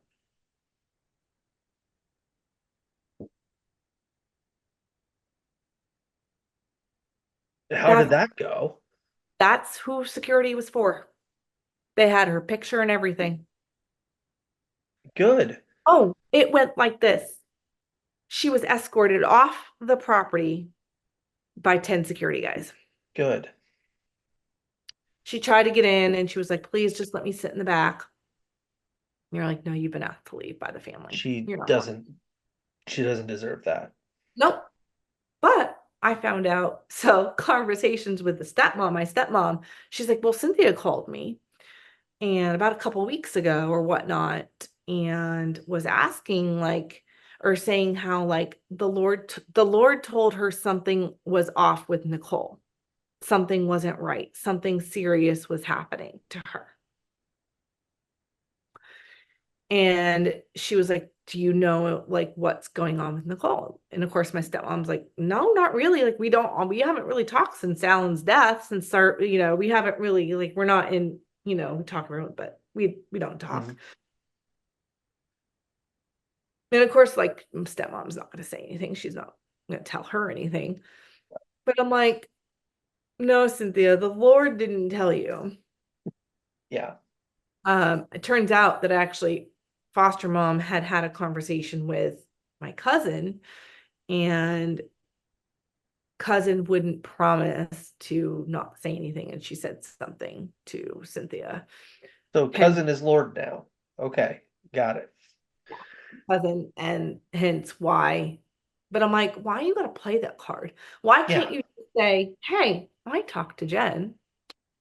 This yeah, is what I've been told. Instead of, why do you have to twist it? yeah, Lord told you.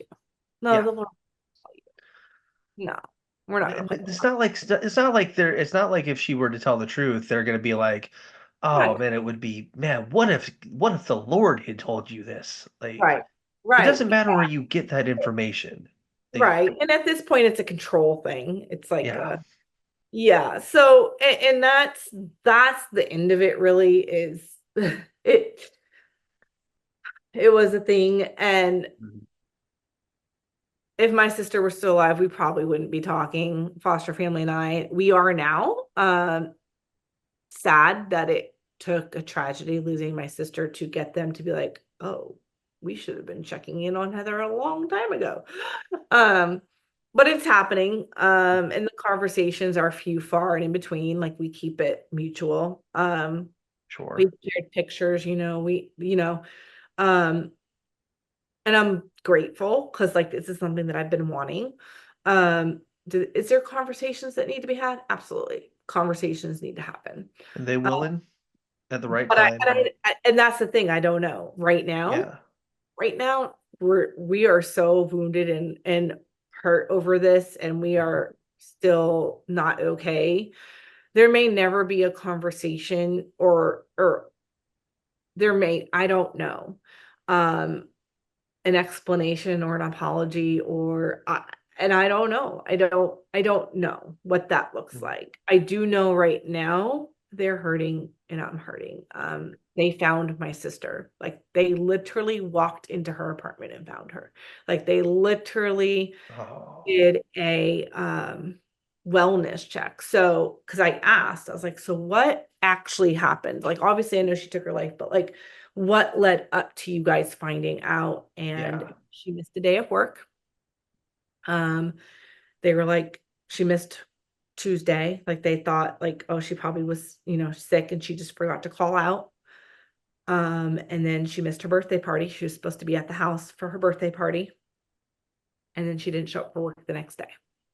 So two missed work days and a birthday party. And they're like, Nicole never misses a family gathering. That's when Yeah. they knew something's not right. So Yeah. they called Portland Police Department. They did a wellness check and they went and they found my Uh, sister.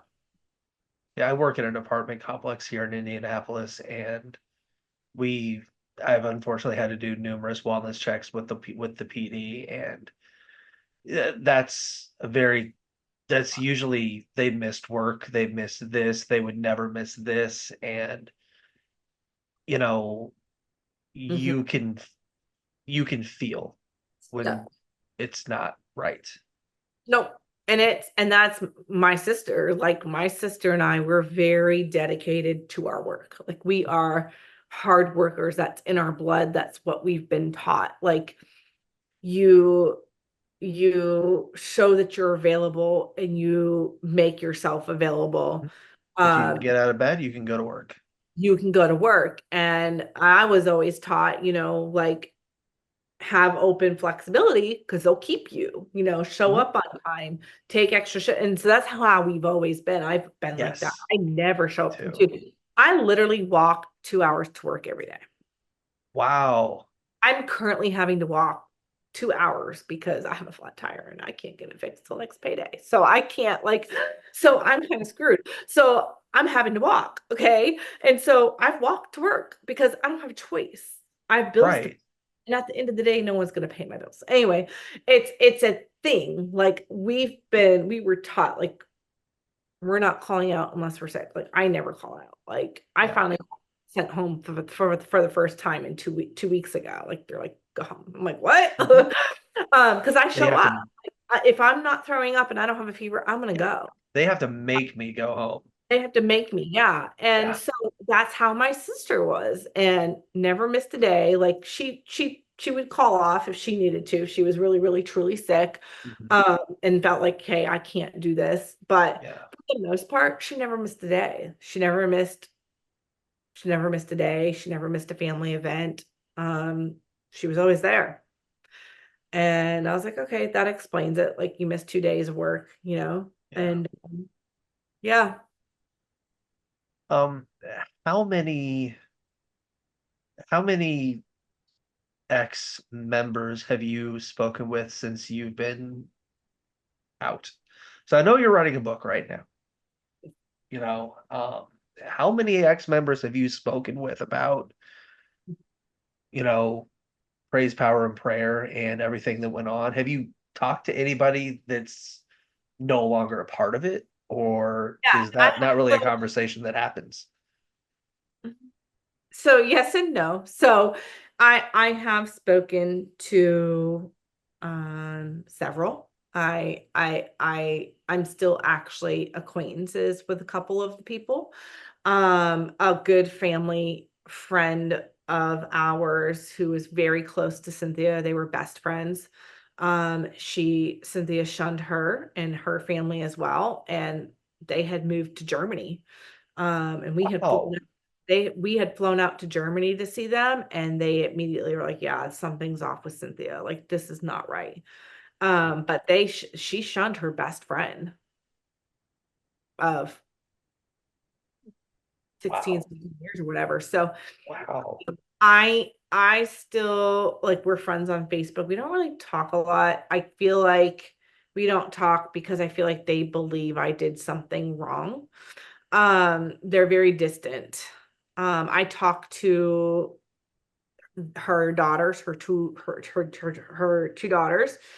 But we don't ever talk about what went on, anything Mm, like that. Now, with my third grade teacher, I am still friends with her. And I am very protective of her, so I'm gonna be very careful what I say just because sure. um she holds a very special place in my heart. I will And say that. she's no longer a part of it anymore either. She's the one that got her family got kicked out, and um that's the one that I had to see growing up. Okay. And Right. Yeah. she holds a special place in my heart and vice versa. And um I've when I made the post about the essay, she was like, oh my gosh, she had commented and it said something like, Heather, I am so sorry. Like, I truly had no idea. I wish you would have been able to find a way to tell me because I Mhm. would have done something. But when it's going on, you, especially as a child, like you, you can't. It took Yeah, I can't say it. until, yeah. Right. Like I believe her. I believe that she would have done something had I been able to voice what was going on. Mhm. And I wasn't. And I Yeah. said, and I told her that. I said, and that's why I said in the beginning, like I know I've talked to the ones who truly didn't know. And the record's been cleared with me. Like I don't hold it against them because I know that they truly didn't know. And I know that she would have done anything to protect me had I been able to voice it. And I wasn't allowed to voice it. Yeah. Um, and I think she's the only one that believes me because I told somebody else who no longer goes there, and she was like, that's interesting because that wasn't going on when we were there. And I said, well, it went on and he abused his own daughters. There's a confession of that. And she's like, oh, I don't know about that. Oh, I was like, Jesus. so they don't believe me. They think I'm lying. And I have mutual friends of Al Aldridge and mine. Actually, this specific family, I babysat their kids when they were like 3 and 4 and 5 and 6 years old. And I actually had flown back home to Connecticut in 2021, I believe, to confront them, to confront Al Aldridge and Ray McMahon in person. And they got word. Al Aldridge, I wholeheartedly believe, showed up to my hotel room and tried to break in. Wow. When I got to praise, power, and prayer, Ray McMahon was gone. Everybody was gone. So that's how I knew. I was like, okay, they got tipped off, but It's whatever. legit. Yeah. Legit. But Yeah. I had spoken to this mutual family friend of mine in Al Aldridge's, and they basically say swear up and down that Al Aldridge never sexually abused me. They're like, it never got sexual. It was just a spiritual and religious trauma. And I need to forgive him. And they're like, the Bible says to forgive 70 times, whatever it is. And I said, listen, you can sit here and quote scripture all you want, but Al Aldridge was in that house for Yeah. seven. Like I know what I'm talking about. So they think I'm lying. Since I've called out Al Aldridge, he has sent death threats to me, Wow. and I have Look, I mean, I when you've done the stuff that they've done, you don't get especially sending death threats, you don't get to quote scripture anymore. nope, You don't nope. get to do it. So he has sent death threats, and I have screenshots from moderators sending those to me. Uh, Literally on a live, and he sent somebody to my front door while sending death threats. Wow. He has shut down all of my content. He has reported all of it. He's made fake accounts. Same with Ray McMahon. Ray McMahon just gets on my lives and shuts me down. He's like, you're telling lies about me. He denies the whole leaving me homeless thing, which I think is funny because my aunt has already ratted you out, dude. Like she has already said, like, you were there, you were driving the van. And I'm sure there's records as well of Not something. police records, no. Mm-mm. Well, I mean, as far as like even maybe did they check you into the homeless shelter? Like there's got to Yeah, be. there's paperwork. Yep. Yeah, that's what I'm saying. There's got to paperwork records of this happening. Oh, I have proof. I have Yeah. pictures. I have physical pictures that I took on a camera of Ray McMahon putting all my stuff in the parking Yeah. lot. So I have proof. So and here's the thing, like they've had ample opportunity to come forward and take ownership and they won't. What do you think what do you think the chances are of them seeing this video and getting upset about it? Oh, I am 100% prepared for the backlash because let me tell you something. Since I've started writing this book and Mhm. given details, I've lost my voice. I've had physical pain in my body. Literally the trauma is coming out. So I'm prepared. Like, Yeah. what are they going to do to me? They can't sue me because I'm going to keep it real. If y'all were going to sue me, you would have done it in 2020.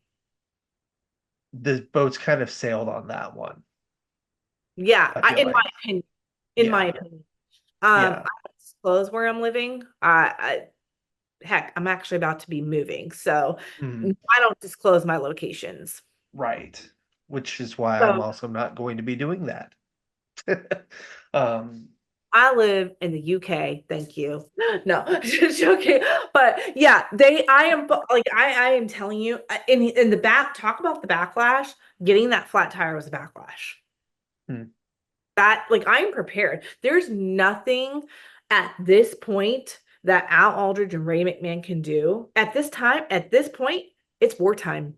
Bring it. Because I have, I have a written email from one of Al Aldridge's daughters confirming that they support what I'm doing. yep. Okay. Then I have proof of documentation that Ray McMahon left me homeless. Proof. Because, okay, please make this make sense. Then if Ray McMahon didn't dump my stuff off in the parking lot of that homeless shelter and Cynthia didn't do it, Who the fuck did it? who the fuck did it? So you telling me that I walked from Manchester, Connecticut to Windsor, Connecticut and made 5 trips back and forth? Is that what you're telling me? No, Listen, but no the kid's gonna do blonde, the blonde, I might be blonde, but I'm not stupid. that. I'm So not stupid. so when you're writing, because I've tried to do that, writing my story, Mhm. it's very hard to do. it can be very traumatic, and it can bring up a lot of things that you thought you were ready to deal with, maybe you weren't ready to deal with. How Right. hard has it been to do? How long have you been doing it? How far along are you? And I literally only I've been writing this book for a month. For a month. I've only okay, because like I had started it way back when, just kind of just jotting down stuff or like just yeah, about like fetal alcohol syndrome and foster care. And I was like, and then I stopped. Life happened. Okay, hmm, life has been lifing like the last couple decades for me. And yeah, again, that's a whole nother podcast for a whole nother time. But like life is lifing. And I haven't even written about living with fetal alcohol syndrome and what that's like and how to adult with that. Like that's a whole different story. But like writing it, it is triggering. Absolutely. But what I've learned and what I'm being taught is you only talk about what you're ready to talk about, what has been healed. So I can't talk about something that necessarily hasn't been healed because otherwise yeah. it's just going to come back and bite me in the ass. And there's a lot of that right now still, I'm sure. I Oh, mean, you went your whole life into adulthood not dealing with it the right way, not being allowed to to deal with do. it. I Absolutely. mean, the stuff that you needed therapy for even before the church would have taken years of therapy. And now you've got all of the experiences you went through when you were there and after you left that you have to deal with as well. Like Hmm. I can't imagine. Yeah, no. Like So just writing what I know I've been working on, mhm. that's what I focus on because at the end of the day, that's what this book is about. It is a tell-all book of what went on behind the closed doors of Praise, Power, and Prayer Temple. It is literally calling out three cult leaders. It is literally calling out three people. Yeah. That is what I'm doing. I am literally saying, red mark right here. I am literally, I am going to be naming the town, the state. Okay. Ooh. I am going to be, I'm naming names the legal way. Like if I am able to do that. Actually, I've done my research. I've done some research on that. And I've been told if there's if they've been looked at legally, investigated legally, I'm allowed to Oh. say their names. Oh. But if they've not been looked at legally, like there's no reports or anything like that, then yes. So with that police report, absolutely, I can cite that. I can put that in the book. Okay. Okay. In 2020, I made a police report with them about this. They took a report. They spoke with Cynthia. I can say because there's a fine line, right? Because they're going to look at my social media and they're going to be like, oh, Mhm. she's slandering, which I'm not. um, but like there's some legalities that I can work around. Now if I can get an investigation open, Yeah. if I can get the news media involved, like if news media has been involved, I can be like, hey, this has been happening. Like this has been, Yeah. my sister's not here to tell her side of the story anymore. So I have to. I have to do it for Al's daughters. I have to because their life depends on it. Yeah. Their names will be put in the book. I am going to change their names, but their names will be put in the book. This book is for them. This book is for them. Yeah. And honestly, I'm really happy you're doing that. And I'm really thankful that you were willing to come on here and share your story and be as open and honest and transparent as you have been. Um, this has been absolutely just, I don't take it lightly that you were willing to come on here and speak with me tonight. Thank you so Absolutely. much for doing this. Yeah. It's got to at this point, like I can't keep quiet no more. I just Yeah. can't. Like accountability has got to start. It has to happen. They Yeah. have to start taking accountability. If my aunt can say, "Yup, it happened. I knew about it," it's time. Yeah. Enough And is enough. we need more people willing to come forward, not just with this group, but with others. Yeah. so so And many. I mean, yeah, it's and this is why people are leaving the church at yeah, large. People are leaving the church because when victims come forward, the church members don't believe the victims and they believe the pastors. I mean, let's look at International House of Prayer, right? Like I know several friends who attend that church, lead worship at that church, and I also have friends that were abused in that church. And so I'm pissed. Well, I'm livid that mhm. that is being dealt with in the wrong manner. And that again, another conversation for another Yeah, time. People are leaving because the victims are not being believed. It's the same with Hillsong. It's the same with Brian Houston. And I was a big fan of yes, Houston, okay? I grew up with Hillsong. I grew up on Darlene Zek. And I'm not calling Darlene Zek, no, she's actually still good, okay? But yeah. like Brian Houston, like, Ooh, dude, you that documentary, man. you covered up your dad's crimes, bro. Like, Yeah, and the New York Hillsong pastor who's now coming back with a podcast. Are you fucking kidding yeah. me? Like When we religion's done, when how did religion's done the right way, yeah, it's a great tool, but it is abused and unfortunately so easy to get wrapped up in the wrong way. And it can be a very scary thing when it's abused. it's a very and that's why I have to write this book. And Yeah. that means I lose my voice. I lose my voice. I have to say what happened because again, Al Aldridge's daughters depend on it. Hmm. I know they don't realize it, and I know that they're probably going to take it to the graves, and they don't want me to say it, and they don't, and I won't, but I have to. Somebody has to say enough is enough because let me tell you something. Praise, power, and prayer is still active. It's still functioning. The school is still active, and the school is still functioning. So you've got Ray McMahon's grandchildren attending that school. You have Ray McMahon's children teaching at that school. There's behind the closed doors, like they speak and sing his dad's praises, and it's disgusting to me. That man is a monster.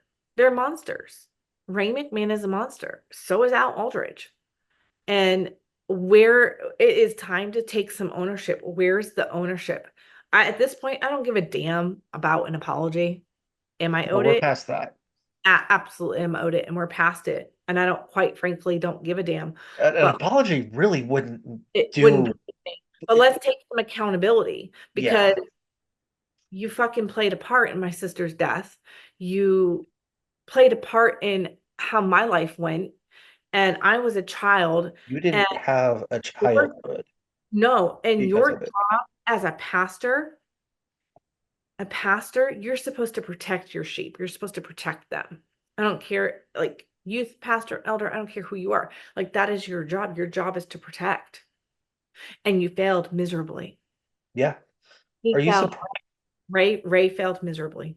Are you surprised that not that nobody else has ever come forward and told their story about what they went through after they left? I mean, Well, here's the thing. So, no, I'm not surprised because they are terrified. They are terrified of what Ray will do. They are terrified of what Al Aldrich will do. Now, I will give out this information because it is public knowledge. There is a cult forum website. If you just Google Praise, Power, and Prayer Temple in Windsor, Connecticut, cult, there is a cult forum website.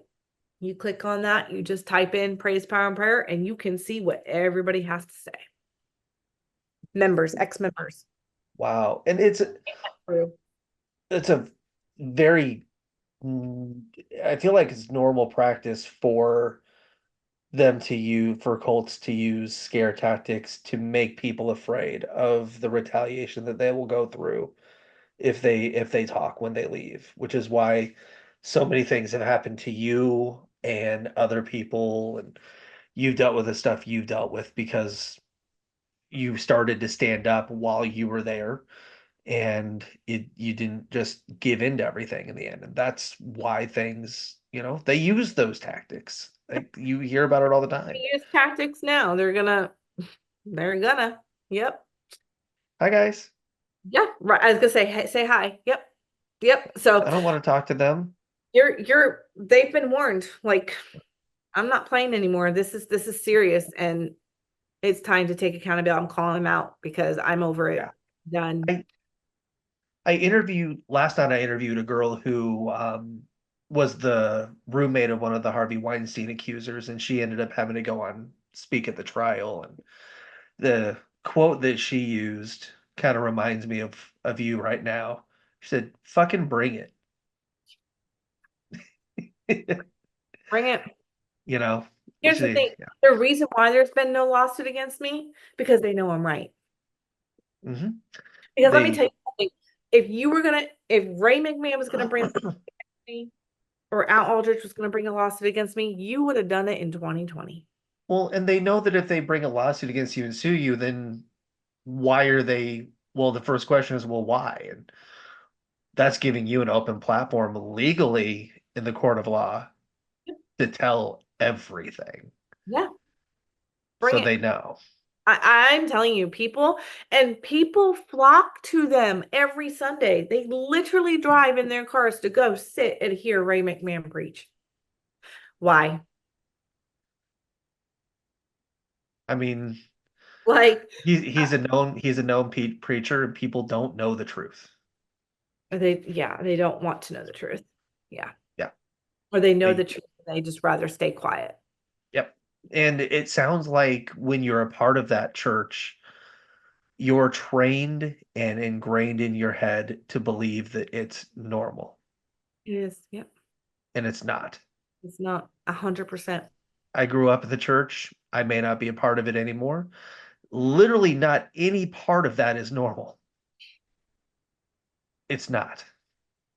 No. It's it's horrible, and I hate that you went through that, and I hate that you had to go through that for as long as you did. But I'm so glad that you're out Yeah, and that for you're sure. doing good now, or as Yep. good as you can be. I'm But so glad you got out of there because that's not an environment for anybody, let alone a child. oh, And 100%. you know, I'm really, really interested in reading your book when it is finally done. And I know that you have to take your time to get that thing done the way you Right. want I it. want to rush it. I want this out right now. And I'm like, Yeah. yeah, like, because I'm publishing it myself. I had a publisher or I had an editor, and I had to kind of just let her go because she was trying to bring the book in a direction that I was not okay with. And I think every person that's written a book has gone through that. Like, Yeah. she wanted me to write more comical things. And I'm like, this is not a comical book, Trying to sweet. make it a little bit more feel good and Yeah. happy, And I'm you sorry, but know. this isn't gonna, yes, absolutely. Does there need to be like a before what happened, what was going on before scenes? Absolutely, 100%. And I agree with that. And I fixed that, made arrangements around that, did that. But to say, oh, you need to add more comical things about you and your sister. No, that's just not No, like there's that's nothing. how it's going. Like, No. and I can't fault her because I understand like she hasn't like read cult like people who have escaped cults, like the Mhm. Duggar girls, okay, like Ginger and Jill. Like, she probably hasn't read those books, so she doesn't know. Yeah. Like, oh, this is what she's doing. Like, there is nothing comical about this. It, Like, it- and it's it's honestly, it's not, to me, it's just wrong to try to put anything comical yeah. in there because there's nothing funny about any of it, you know? No, I think the Like, closest story I'm gonna get that's funny is the candle story, and that's probably about it, But yeah, it's not like yeah, this is not a curl up with a blanket, grab a cup of tea, let's read a good novel. no, No, this is it's, literally putting them on the mark. This is putting them yeah. on them with a red mark. I remember when I read Nikki Sixx's Heroin Diaries for the first time. That is not a feel-good book. It is very heavy. It's very dark. And it took me a while to finish reading it because it's a very serious subject. And but it was an important book for him to write. And it was an important book for people to read. And that's what this is. That's what this podcast episode is. That's what your book Mhm. is it's telling an important story that needs to be told, that more people need to know about, Yep. you know? And unfortunately, like there's so many cult groups like this Oh, one all 100%. over the place. 100. Westboro is the probably the most famous one, you know. Uh, and then International House, and then I mean they're all over the place, and it's amazing how they are still there, Right. you They know. changed their name. It's not even International House of Prayer anymore. They Did changed it. they? What are they now? I have no idea. Okay, I know they changed it. gotcha. They changed it legally. Gotcha. They probably, yeah. I mean, That's everybody knew about that one in the end. yeah, that's Oh, disgusting. yeah. I mean, They changed it. Yep. yeah. Yep. Um, man, is there anything else you would, is there anything else that you would like to talk about Be here. and add? Um, I want to make sure I give you the platform and the opportunity to really talk about anything you have. I don't want you to Yeah, leave anything out. I can't drive it home enough. Yeah. I just, you know, there's so many that don't know the signs, that don't know what to look for when you're involved in this. Well, what are some of those? I When you're mean, you've going been in the heart of it. I mean, the what heart of it, are you're looking at a church or when you're in a church or so some of those signs, actually really the first sign is going to be control. You're going to be controlled, isolation. Those are like the first two. They try to isolate you or they're trying to control you or persuade you, manipulation, I would call it manipulation. Those are like your first three signs. Your first three signs. There's little things like I'll give an example because I would say if you start seeing a change in pastors coming in and out like a revolving door, that is a sign something is going on. And I'm not going to sit here and say, hey, like this and this is going on because I don't know. Each church is different, but if there's and I have an example because I attended. So after I got kicked out, after I left the cult, whatnot, I there was like a couple of decades where I went through the whole I'm still a Christian and I went church hopping to find this church to that find a home, find a something to belong, yeah, right? Started off with the Baptist church, and I was like, okay, this is getting old. Like, I want something more. And I got yeah, involved with the non-denominationals, right? And then when I had lived in Florida, back in 2012 to 15, I was in an attendance at a church there, like a non-denominational, and I actually liked it. Okay, I'm not gonna lie. It was good. I made some friends and I got involved in the church. I was doing children's ministry. Oh, I was doing yes. children's ministry Saturday and Sunday, all services. I was attending a service and then I was serving every service. Like That's I was awesome. in it. I wanted it. And the kids loved me. You're on Okay. fire. Yeah. You are And on fire. all the kids that I taught, by the way, are now like graduating high school. Okay. That's Just got to want make you feel weird. yeah, I'm like, wait, they're all graduating high school now. Like, oh, my babies. Like, okay, Yeah, I was in it. I was in it. I yeah. was dedicated. I had all my Lisa, what's her name, with all her devotional books, and because I don't want to butcher her last name, but like I was listening to all the Carrie Job songs. I was listening to all of the Natalie Grant, which by the way, I cannot stand that woman. I attended her church. Really? Oh, yes. I lived in Nashville for 3 years. Really? Okay. Oh, yeah. One thing I've You noticed because I interview a know what lot of Christian you know artists, her church? Do you know what church her church is? I don't. The Belonging The Belonging? That's the name of the church? The Belonging? in Nashville. That is Okay. that is where Dan Gillicky goes. That's where he serves. That's where he leads worship. Natalie Grant, Hmm. Carrie Job, they all lead worship. Okay. They all, which I have been to that church. I only went a couple of times. I can't speak on the pastors. I don't know them. They seem very nice. I know they're from Yeah. Australia. This was a dream of theirs that Okay. they they had a vision in Australia to start a Hmm. church here in Nashville for all the musicians. Like Okay. that's why it Right. is drawn to musicians. Okay. I have heard that Carrie and her husband are worship leaders in a church. That's So it. Yep. her and Cody. Okay. Yep. That's one. Yep.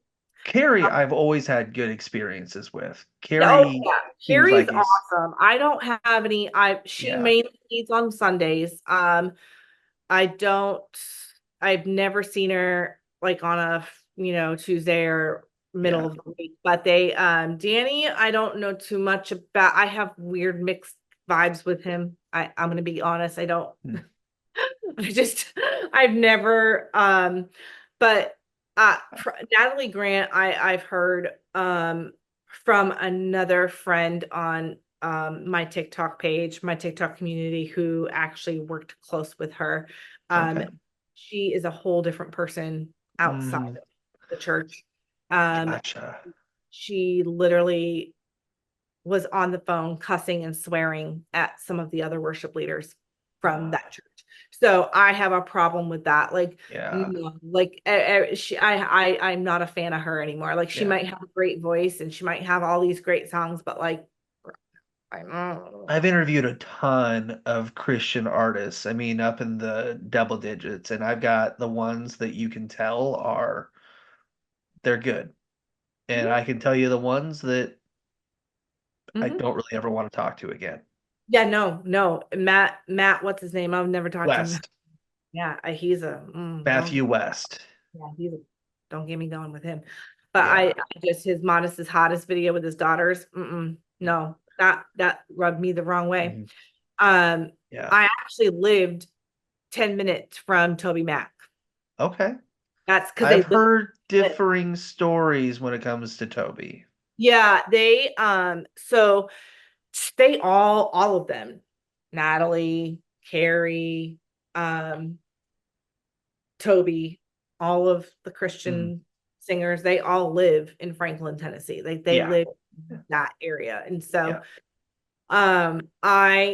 I have mixed because I grew up on Toby Mac. Like when my sister and I were Me attending too. Holy Power Prayer, we weren't allowed to listen to that kind of music. We were strictly only allowed to listen to gospel, like CC Winans, Danny McClurkin, Ron Canoli, Out of um, Eden. yeah, like all of those. We weren't allowed to listen to a Jackie Velasquez, which by the way, I met her in person. Sweet girl, Yeah. sweet as can be. Like, absolutely, I would go to one of her concerts, 100%. Mhm. She actually led worship at an event, and I Oh, actually got nice. to in person. Nice. But we weren't allowed to listen to Jackie Velasquez. We weren't allowed to listen to a Stephen Curtis Chapman or Really? no, that was Is frowned it upon. In fact, because of the guitars? no, they weren't playing godly music. And my sister was playing a Stephen Curtis Chapman song one day, his diving in song, and she was like, "I'm not," and she was singing, and I was I'm diving in. like, where? I mean, I was like, well, where's Jesus being talked about? And my sister's like, Oh, my sister at the time was like, well, Cynthia, it's not necessarily like I think you're missing, like just because he's not screaming, oh Jesus, this is Jesus, yeah. like, yeah, doesn't mean that he's not talking about Jesus. Like Hmm. it's the meaning, like these It's songs written on their metaphorical lyrics that will bring like, non-Christians in and apply like to Christians at the same time. Jackie Velasquez with her I Get on My Knees song. Like, come on. Like that's her saying like pray. Like there's just it just she wasn't getting it. She's like, I want to listen to this. So I would sneak and listen to the CDs because I wanted to listen to them. So I took them. I was like, Yes. I did that. I snuck all of them in. We weren't allowed to listen to Avalon. Like I ended up falling in love with Avalon and listening to them, and even my aunt couldn't understand. I'm like, no, listen to the words. Like Yeah. these words are, The they message is there. It's there's there. messages.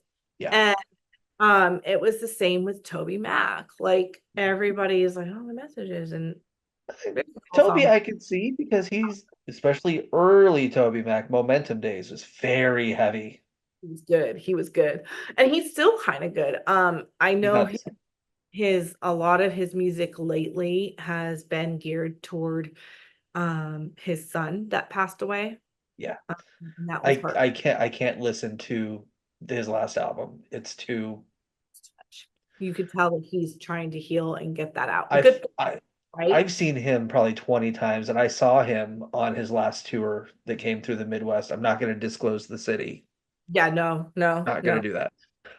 But you know, he t literally talked about writing the song Cornerstone after his son's. I'm like, I can't do this. As a Yeah, parent, I it can't was do it. rough. And I think Can't do it. I've heard some have said that he's given his life to the devil. I don't know if that's true or not, and that's not my business. That's his business. If he's walked away, I don't know. Like that, I I've think heard mixed things, but that's interesting. there's just some I don't. I feel like there's just some worship leaders and some. I we were forced to listen to CC Winans. I cannot stand that lady. I'm not a fan of the style. I think she's the biggest, fakest hypocrite, in my opinion. I am not a fan of There's a her. lot of those though. There's a lot of those in that industry. Yep. And I'm just not a fan of her. I'm just Yeah. not. Now, I have found out that Ray McMahon, one of Ray McMahon's daughters, is backup singer for her, which That adds up. I find really interesting because when we were in there, when we were at Praise Power and Prayer, we weren't allowed to attend That is any ironic. and be a backup singer and this and that. Now, his youngest daughter, the baby, Mhm. child number 10, just got engaged and she leads worship at a mega church in Virginia. And I'm not going to say what it is. But Don't I'm get me like, started on those.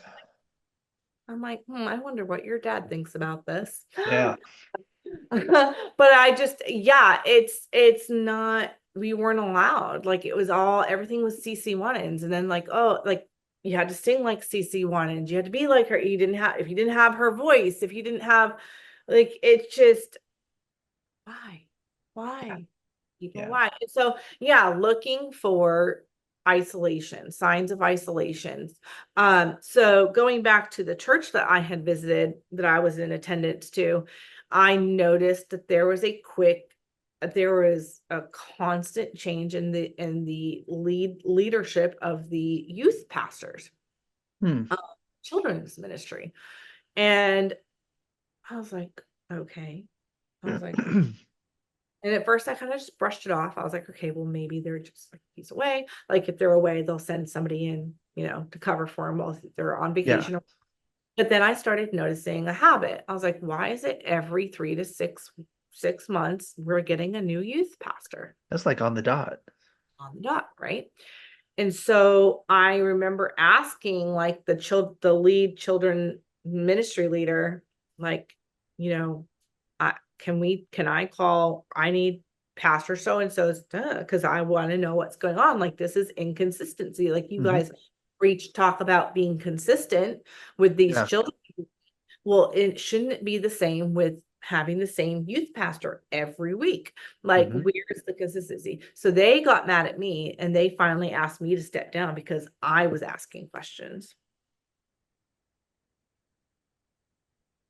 Interesting. And this was in Fort Myers, Florida. And But that's all I'm gonna doesn't say. but doesn't the Bible talk about if you don't feel confident in your leaders, it is okay to question the leadership of the church?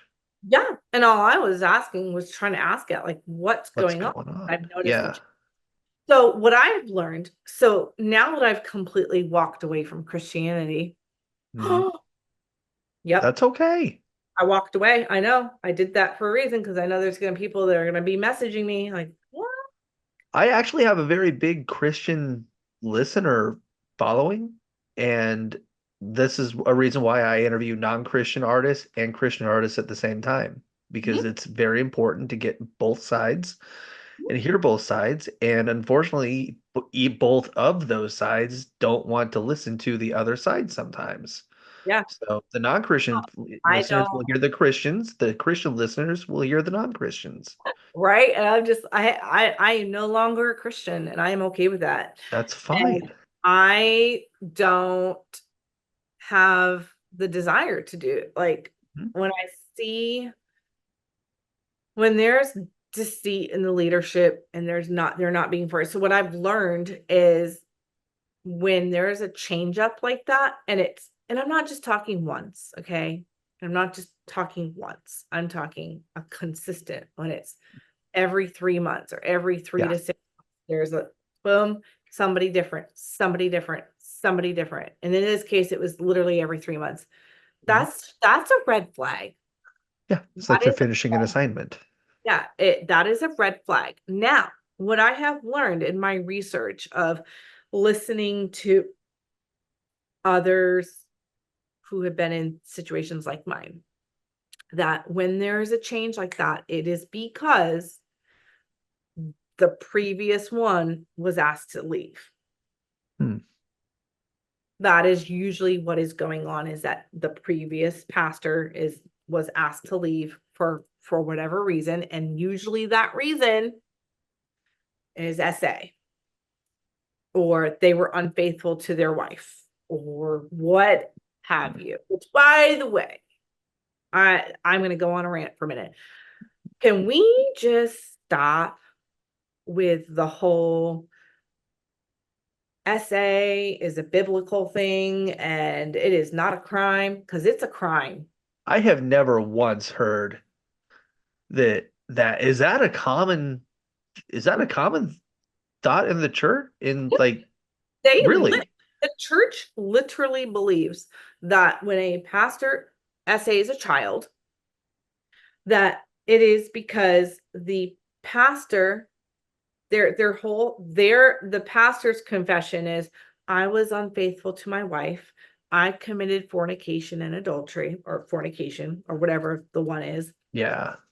Probably got that wrong, but you know what I'm saying. Yeah. Um, and I need to, and then they're asked to step down and get right with the Lord. That is what they believe. They believe that it is not a crime. They believe that, oh, they were unfaithful and that they were having impure thoughts and the girl wanted it, or um the girl was being disobedient in what we were asking of her, or whatever the reason Mhm. is. But they mainly believe that it was because the pastor was having impure thoughts and he was unfaithful to his I wife. mean, I've heard that when it comes to the Catholic Church. I'm not even trying to be funny. Like I've heard that's the common thing I've heard with priests. I have not heard that as far as Christian, but I'm very disconnected from Yeah, churches it's now. a thing. And it's disgusting. And I have to call it out every time because I'm like, Yeah. stop. It Yeah. is fine. And Yeah. I literally, so I was in a clubhouse room last week on it's a social media platform, and I was telling my story, and the guy's very religious. He's like, "Oh, that's demonic."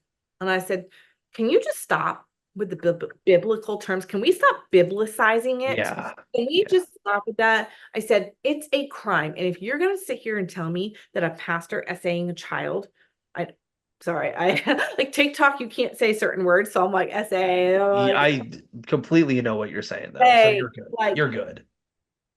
Yeah. you can't you can honestly sit here and tell me that when a pastor sexually abuses a child, that that's not a crime. You want to sit here and tell me that's not a crime. You want to sit here and tell me that is a pastor having an affair with his wife? No. No. And honestly, I think a lot of them hide behind religion because they know that, like you said, a lot of legal systems don't want to touch Yeah, they don't want to touch it. religion. My aunt It's leads the safe. prayer team. She leads the prayer team at her church out in Arizona. And by the way, they know what she did. And somebody contacted me from that church. It supposedly was the pastor, could have been my aunt, I don't know, and said, "We're aware of what you're accusing her of, and here's my email to message or to send me an email," and then blocked me. Well, then why even Right. So that's how I know. I'm like, okay, why well, reach that must out? have been my aunt. Like that That's had just to a have been, pointless conversation. yeah. So it's like, come on, you guys. Like, and Arizona is a whole different level. Like that's I don't even mess with that one. Like that's where my legal issues come in because I'm like, okay, well, what do I do? Like, there's two, and everyone that I've talked to has told me like, yeah, you have like two cases with your aunt because you have the SA and then you have the one where she's left you homeless and your special needs and you have Abandonment. yeah, there you have like that's a signed, sealed, delivered legal doc, and she abandoned you. Mhm. And here's the thing: I also want to drive this home too because I get asked a lot, like, "Oh, well, how old were you when this happened, and how old were you when he SA'd you? Why are people?" Does And it matter what the age does it was? matter? Why does it matter? Why are people, when I say people, I don't really mean anyone specific. I just mean in general. Like, why are people fixated on how old was I? It doesn't matter. If you're under 18, It doesn't matter. it's a crime. It's a crime, regardless. Mhm. Leaving a special needs child homeless, that's a crime. Mhm. And it doesn't matter that I was 21 or 20. Yeah. Physically, I And was of age, but mentally and emotionally, I wasn't. And so it yeah. doesn't matter. Like in the eyes of the law, they're going to be like, she was put out on the street with nothing, Mhm. not And able to do things, not able to fend for herself, not able to provide for herself. And knowing that my aunt signed on the dotted lines of these adoption papers to take care of me and to help me. yeah. And And like, she failed miserably. well, I mean, and look, like the God I grew up learning about Mhm, would not ever tell somebody to do that mhm, ever. mhm, mhm. Wouldn't do it. Just it's not a thing. So No. I don't know what God they're talking about that is telling them that this stuff is okay. Like It's not, and they're not. talking to just higher ups. That's all it is, and it's just you Mhm. guys be. I think let's just drive it home. Like, pay attention, pay attention. Don't go idly just going in because Mhm. you want to. And I see it all the time. I see it, and I know because I used to be in it, so I see Yeah. it all the time. I see these parents coming in and they just want to drop their kids off at children's church so mom and dad can have an hour to themselves without being interrupted. Which as a parent, I get. I get, but let me Every tell you, parent I'm will willing to do that admit it. at the cost Yes. of the child being SA'd. But Because no, that you never want to put your child in that situation that situation, and I'm not saying ever. they're doing it intentionally, No. okay? I'm not saying that. I believe that so many parents, young parents in this day and age are innocent in that. But what I'm saying is for me, I would rather have my child sitting next to me in a service, having my child poke me, prop me, nug me, say, "Mommy, mommy, mommy," every 2 minutes, Mhm. knowing that my child is safe sitting next to me Exactly. Yeah. instead To of being in another room across the hall, yeah. not knowing what's going And on. So just it's about awareness. It's mhm. about awareness. Like, do parents even know that most of these pastors are not background checked? These youth pastors are not background checked. They'll tell you they are because legally they're obligated to tell you that, but they're not background checked. Mhm. I attended a church in Bangor, Maine. It's no longer this church anymore, but they had a female registered sex offender attending. And I remember one day, like there was a service where they were looking for more help in children's church. And I was like, oh, I'll help. And they told me no, and they let the lady that's a registered sex offender in. Yep, yep, yep. And So I cannot stress it enough. yeah. Don't be stupid. To, Don't be stupid. And I shared this on Sunday when I was live on Sunday. Like, if you are going to a church where you know a pastor has SA'd a child or has had a part in that or allowed it, you're a part leave. of the problem. You're a Yeah. part of the problem. If you Mhm. choose to stay, you're a part of the problem. And I will say that with praise, power, and prayer with my full chest, because I know people go to there, they will bring their kids there, they will sit there for 6 or 7 hours and listen to Ray teach and sing his praises and sit with him and have a meal and do whatever and do worship with him. But why? Especially when you know what he's done to me and what he's done to my Mhm. sister, the damage that he did to my sister and the damage that he's done to others. And you want to go and Yeah. no, what are you And doing? When are people gonna go and say to him, Ray, you need to sit down. yeah. You need to get right. You And need to make things right with Heather. Like I'm waiting for somebody to do that. I've tried and I was stopped. So now it's other time. Now it's time for other people to do it because enough is enough. and as a child, when you were in that, I don't even want to call it a sanctuary because that's not what that was.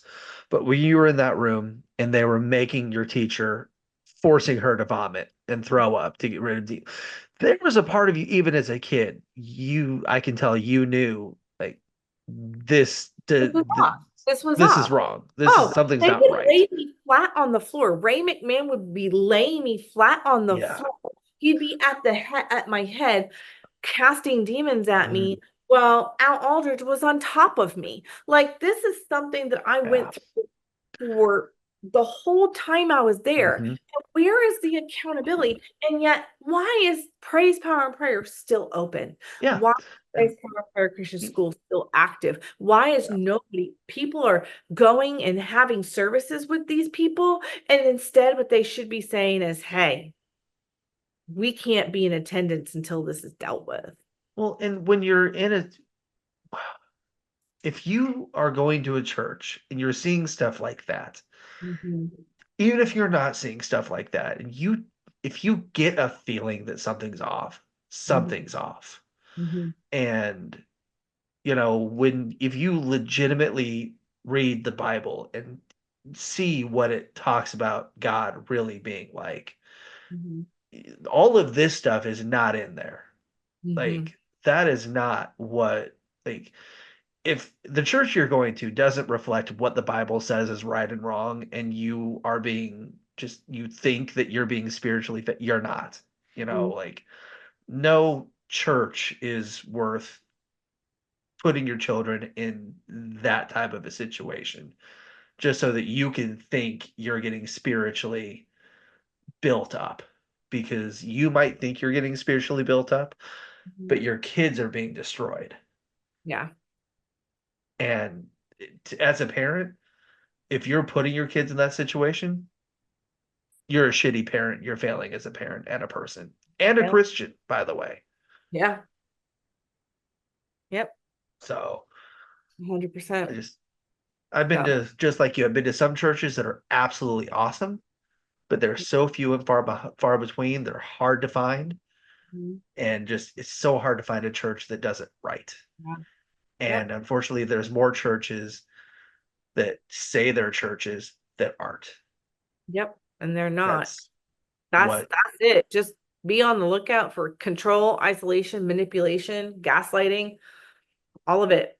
Switch up of pastors, not just once in a while, but all the time. Those are your red flags. those are the top three.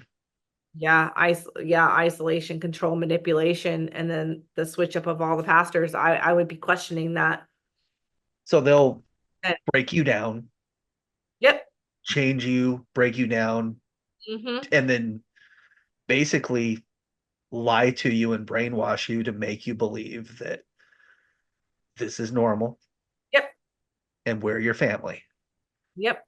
They specifically told me that it was my fault that I have fetal alcohol syndrome, that it was an indirect because of my disobedience, which I kind of find comical because I'm like, mm, I was a baby. Like okay, sure.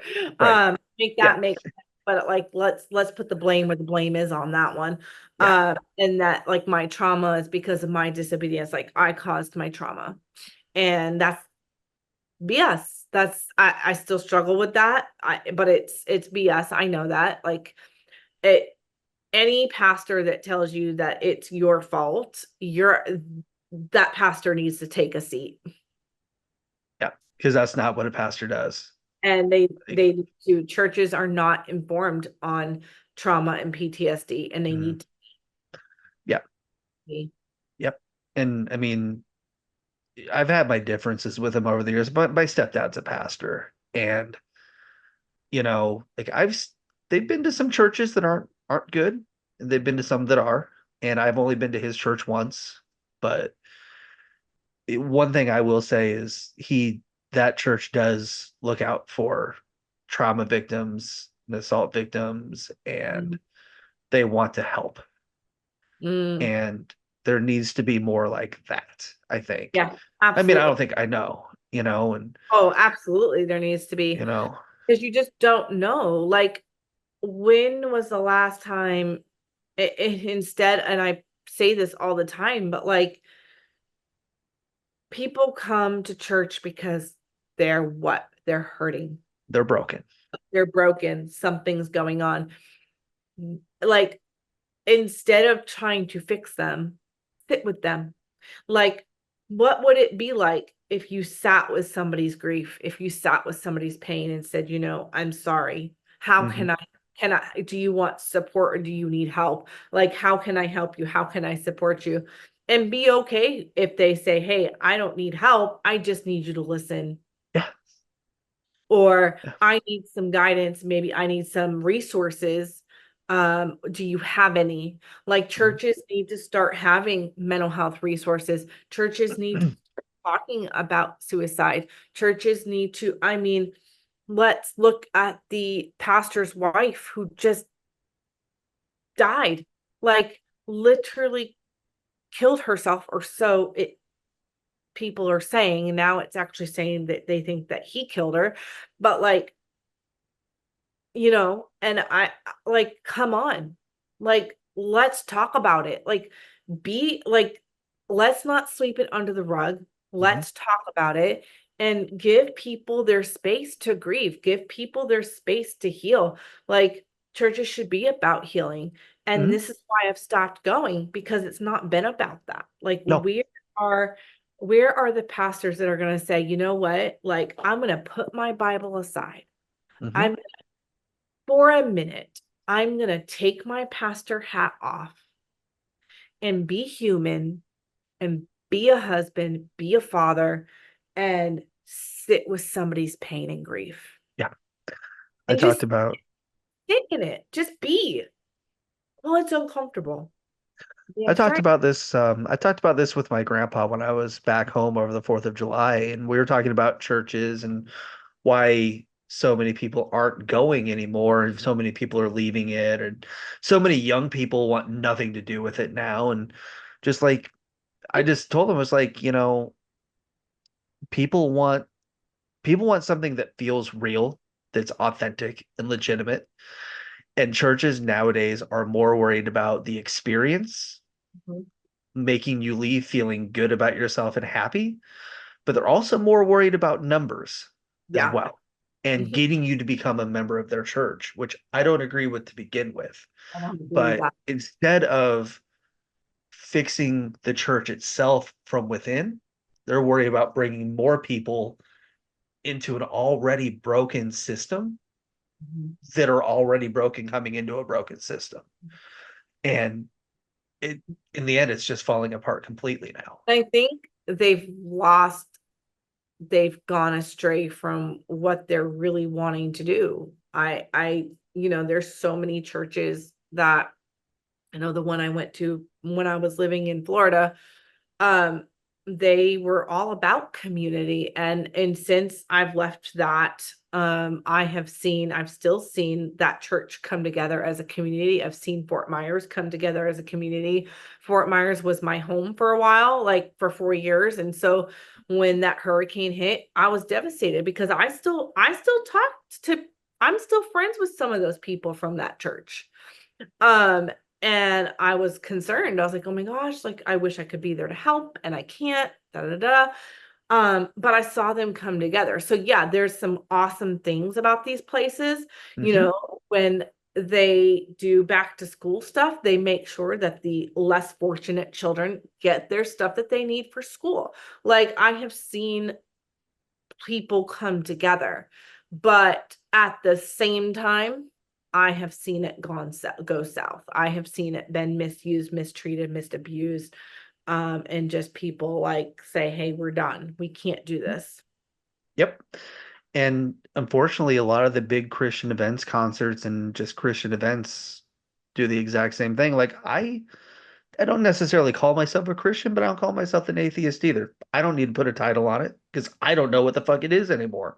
Yeah. But I don't go to, because I cover Christian music still.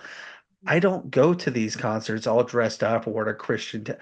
I will go to a Chris Tomlin concert wearing a Slipknot shirt or a Guar shirt or, something like that, just because it's who I am. I Mhm. love watching the reactions and the faces on the reactions on their faces when they see me Mhm. walk in, because immediately you can tell Mhm. who's not real and who Right. is. And it's like, Right. I'm not going to eat your children, guys. Right. I probably need to be here more than you do, Mm-hmm. like Mm-hmm. I want it to be more welcoming, like the church you're talking about and some of the churches I've found, because there really are some good ones out there. But unfortunately, um, Mm-hmm. the one, and I don't want to even name its name because it shouldn't. We don't need to. But unfortunately, there's too many of them and not enough of the good ones. Yeah. Yep. 100%. You Yeah. know, Yeah. it's It, just, it's a and lot. It's yes. nothing. But I want to thank you again so much for, like I said, being willing to come on and tell your story, because it's a story that needs to be out there more. And I know it's going to be out there more. Oh, Um, if I didn't have to work tomorrow, I'd be like, hey, let's grab espresso. We could talk for another 5 hours, but I don't have that same, kind of time. same. I manage an apartment complex still. I've got to be at work in a few, like in like 8 hours myself. Yeah. I But understand. this has been absolutely amazing. And I honestly, I hope that I've done it justice for you. Mm, And I hope I've absolutely. done a good job for you. Absolutely. Because I know it's a very sensitive, personal topic and subject, and I don't take it lightly that you were willing to come on and open up to me like this. Yeah, well, thank you for having me. It's definitely humbling for sure. It's an honor and I greatly appreciate it. We should have this conversation again, actually. We I could I've we done could a few of these where the person I have on is like, "Can we do another call?" I'm right. like, Yeah, because I feel like that's kind of what it needs. Like I feel like there's just so much to unravel, even the things that was discussed, there's so many things to unravel and so many different ways we could have gone. So "Yeah, but yeah, definitely. Absolutely. Thanks for having me. It was an honor. yeah, And I hope that those that need to hear it and let this be a warning. Time is up. yep." And for anybody who thinks they might be in a religious cult and they're Yeah. not, pay attention. Pay attention and get out and run like Forrest Gump. Run. Yeah. Get out. Yep. Yep. Because Or- you are proof that there is life afterwards and that you can get out and start over. Yep. Absolutely. It It's is not proof. easy. It's not easy, but I don't need easy. I look back and it was shitty. Absolutely. My aunt leaving me homeless. Absolutely 100%. It was shitty. But I'm thankful for it because here I am. And yeah, I had to learn the hard way. I've had to learn some life lessons and still learning. I'm not perfect. I'm having to, you know, I, I'm having to live life living with fetal alcohol syndrome and living on my own. Which was a goal of mine. Like that was something that was wanting to happen. Like, can I live on my own? Is that something that's doable? And it is. Is it hard? Mhm. Absolutely. Absolutely. I struggle every day, but like knowing that I am doing it on my own, that Rewarding. I am not in a group home. I am not letting that get to me. I am doing it. Now, the hardest part is doing it without my sister. That has been the hardest, because she was my caretaker for so long. And she always made sure that I had everything that I needed, from food to clothes to shelter. And now that she's not here, I'm like, oh crap. Like, what am I doing? And I'm Right. doing it. I'm like, how am I doing this without you? Like, what am I doing? It's hard, but I don't regret it. It's a shitty thing, and I don't wish it on anybody to be kicked out. Um, but that is what they do. When you Hmm. try to expose what they did, they get rid of you. Yeah. And I hate, and that I need to be that blunt. They get rid of you, and I will let your mind go where your mind needs to go with that. But they will get rid of you, whether it's like leaving you homeless, or whether it's another way, they will get rid of you. Hmm. That is what they do. You expose them, they get rid of you. Yeah. And luckily, you're they that hasn't happened. I mean, you're not there anymore, but you're here. Yeah, but they're still going to silence me. Absolutely. I bring it, please bring it, bring on all of it. I don't. If, if they take this video down, I'll just keep posting it. Yeah, literally save it and keep reposting, because it's You can't stop me. nope. Um, thank you again so much, and thank you for still being here and doing everything that you're doing. Um, You thank you. can't silence me now. I wouldn't want to.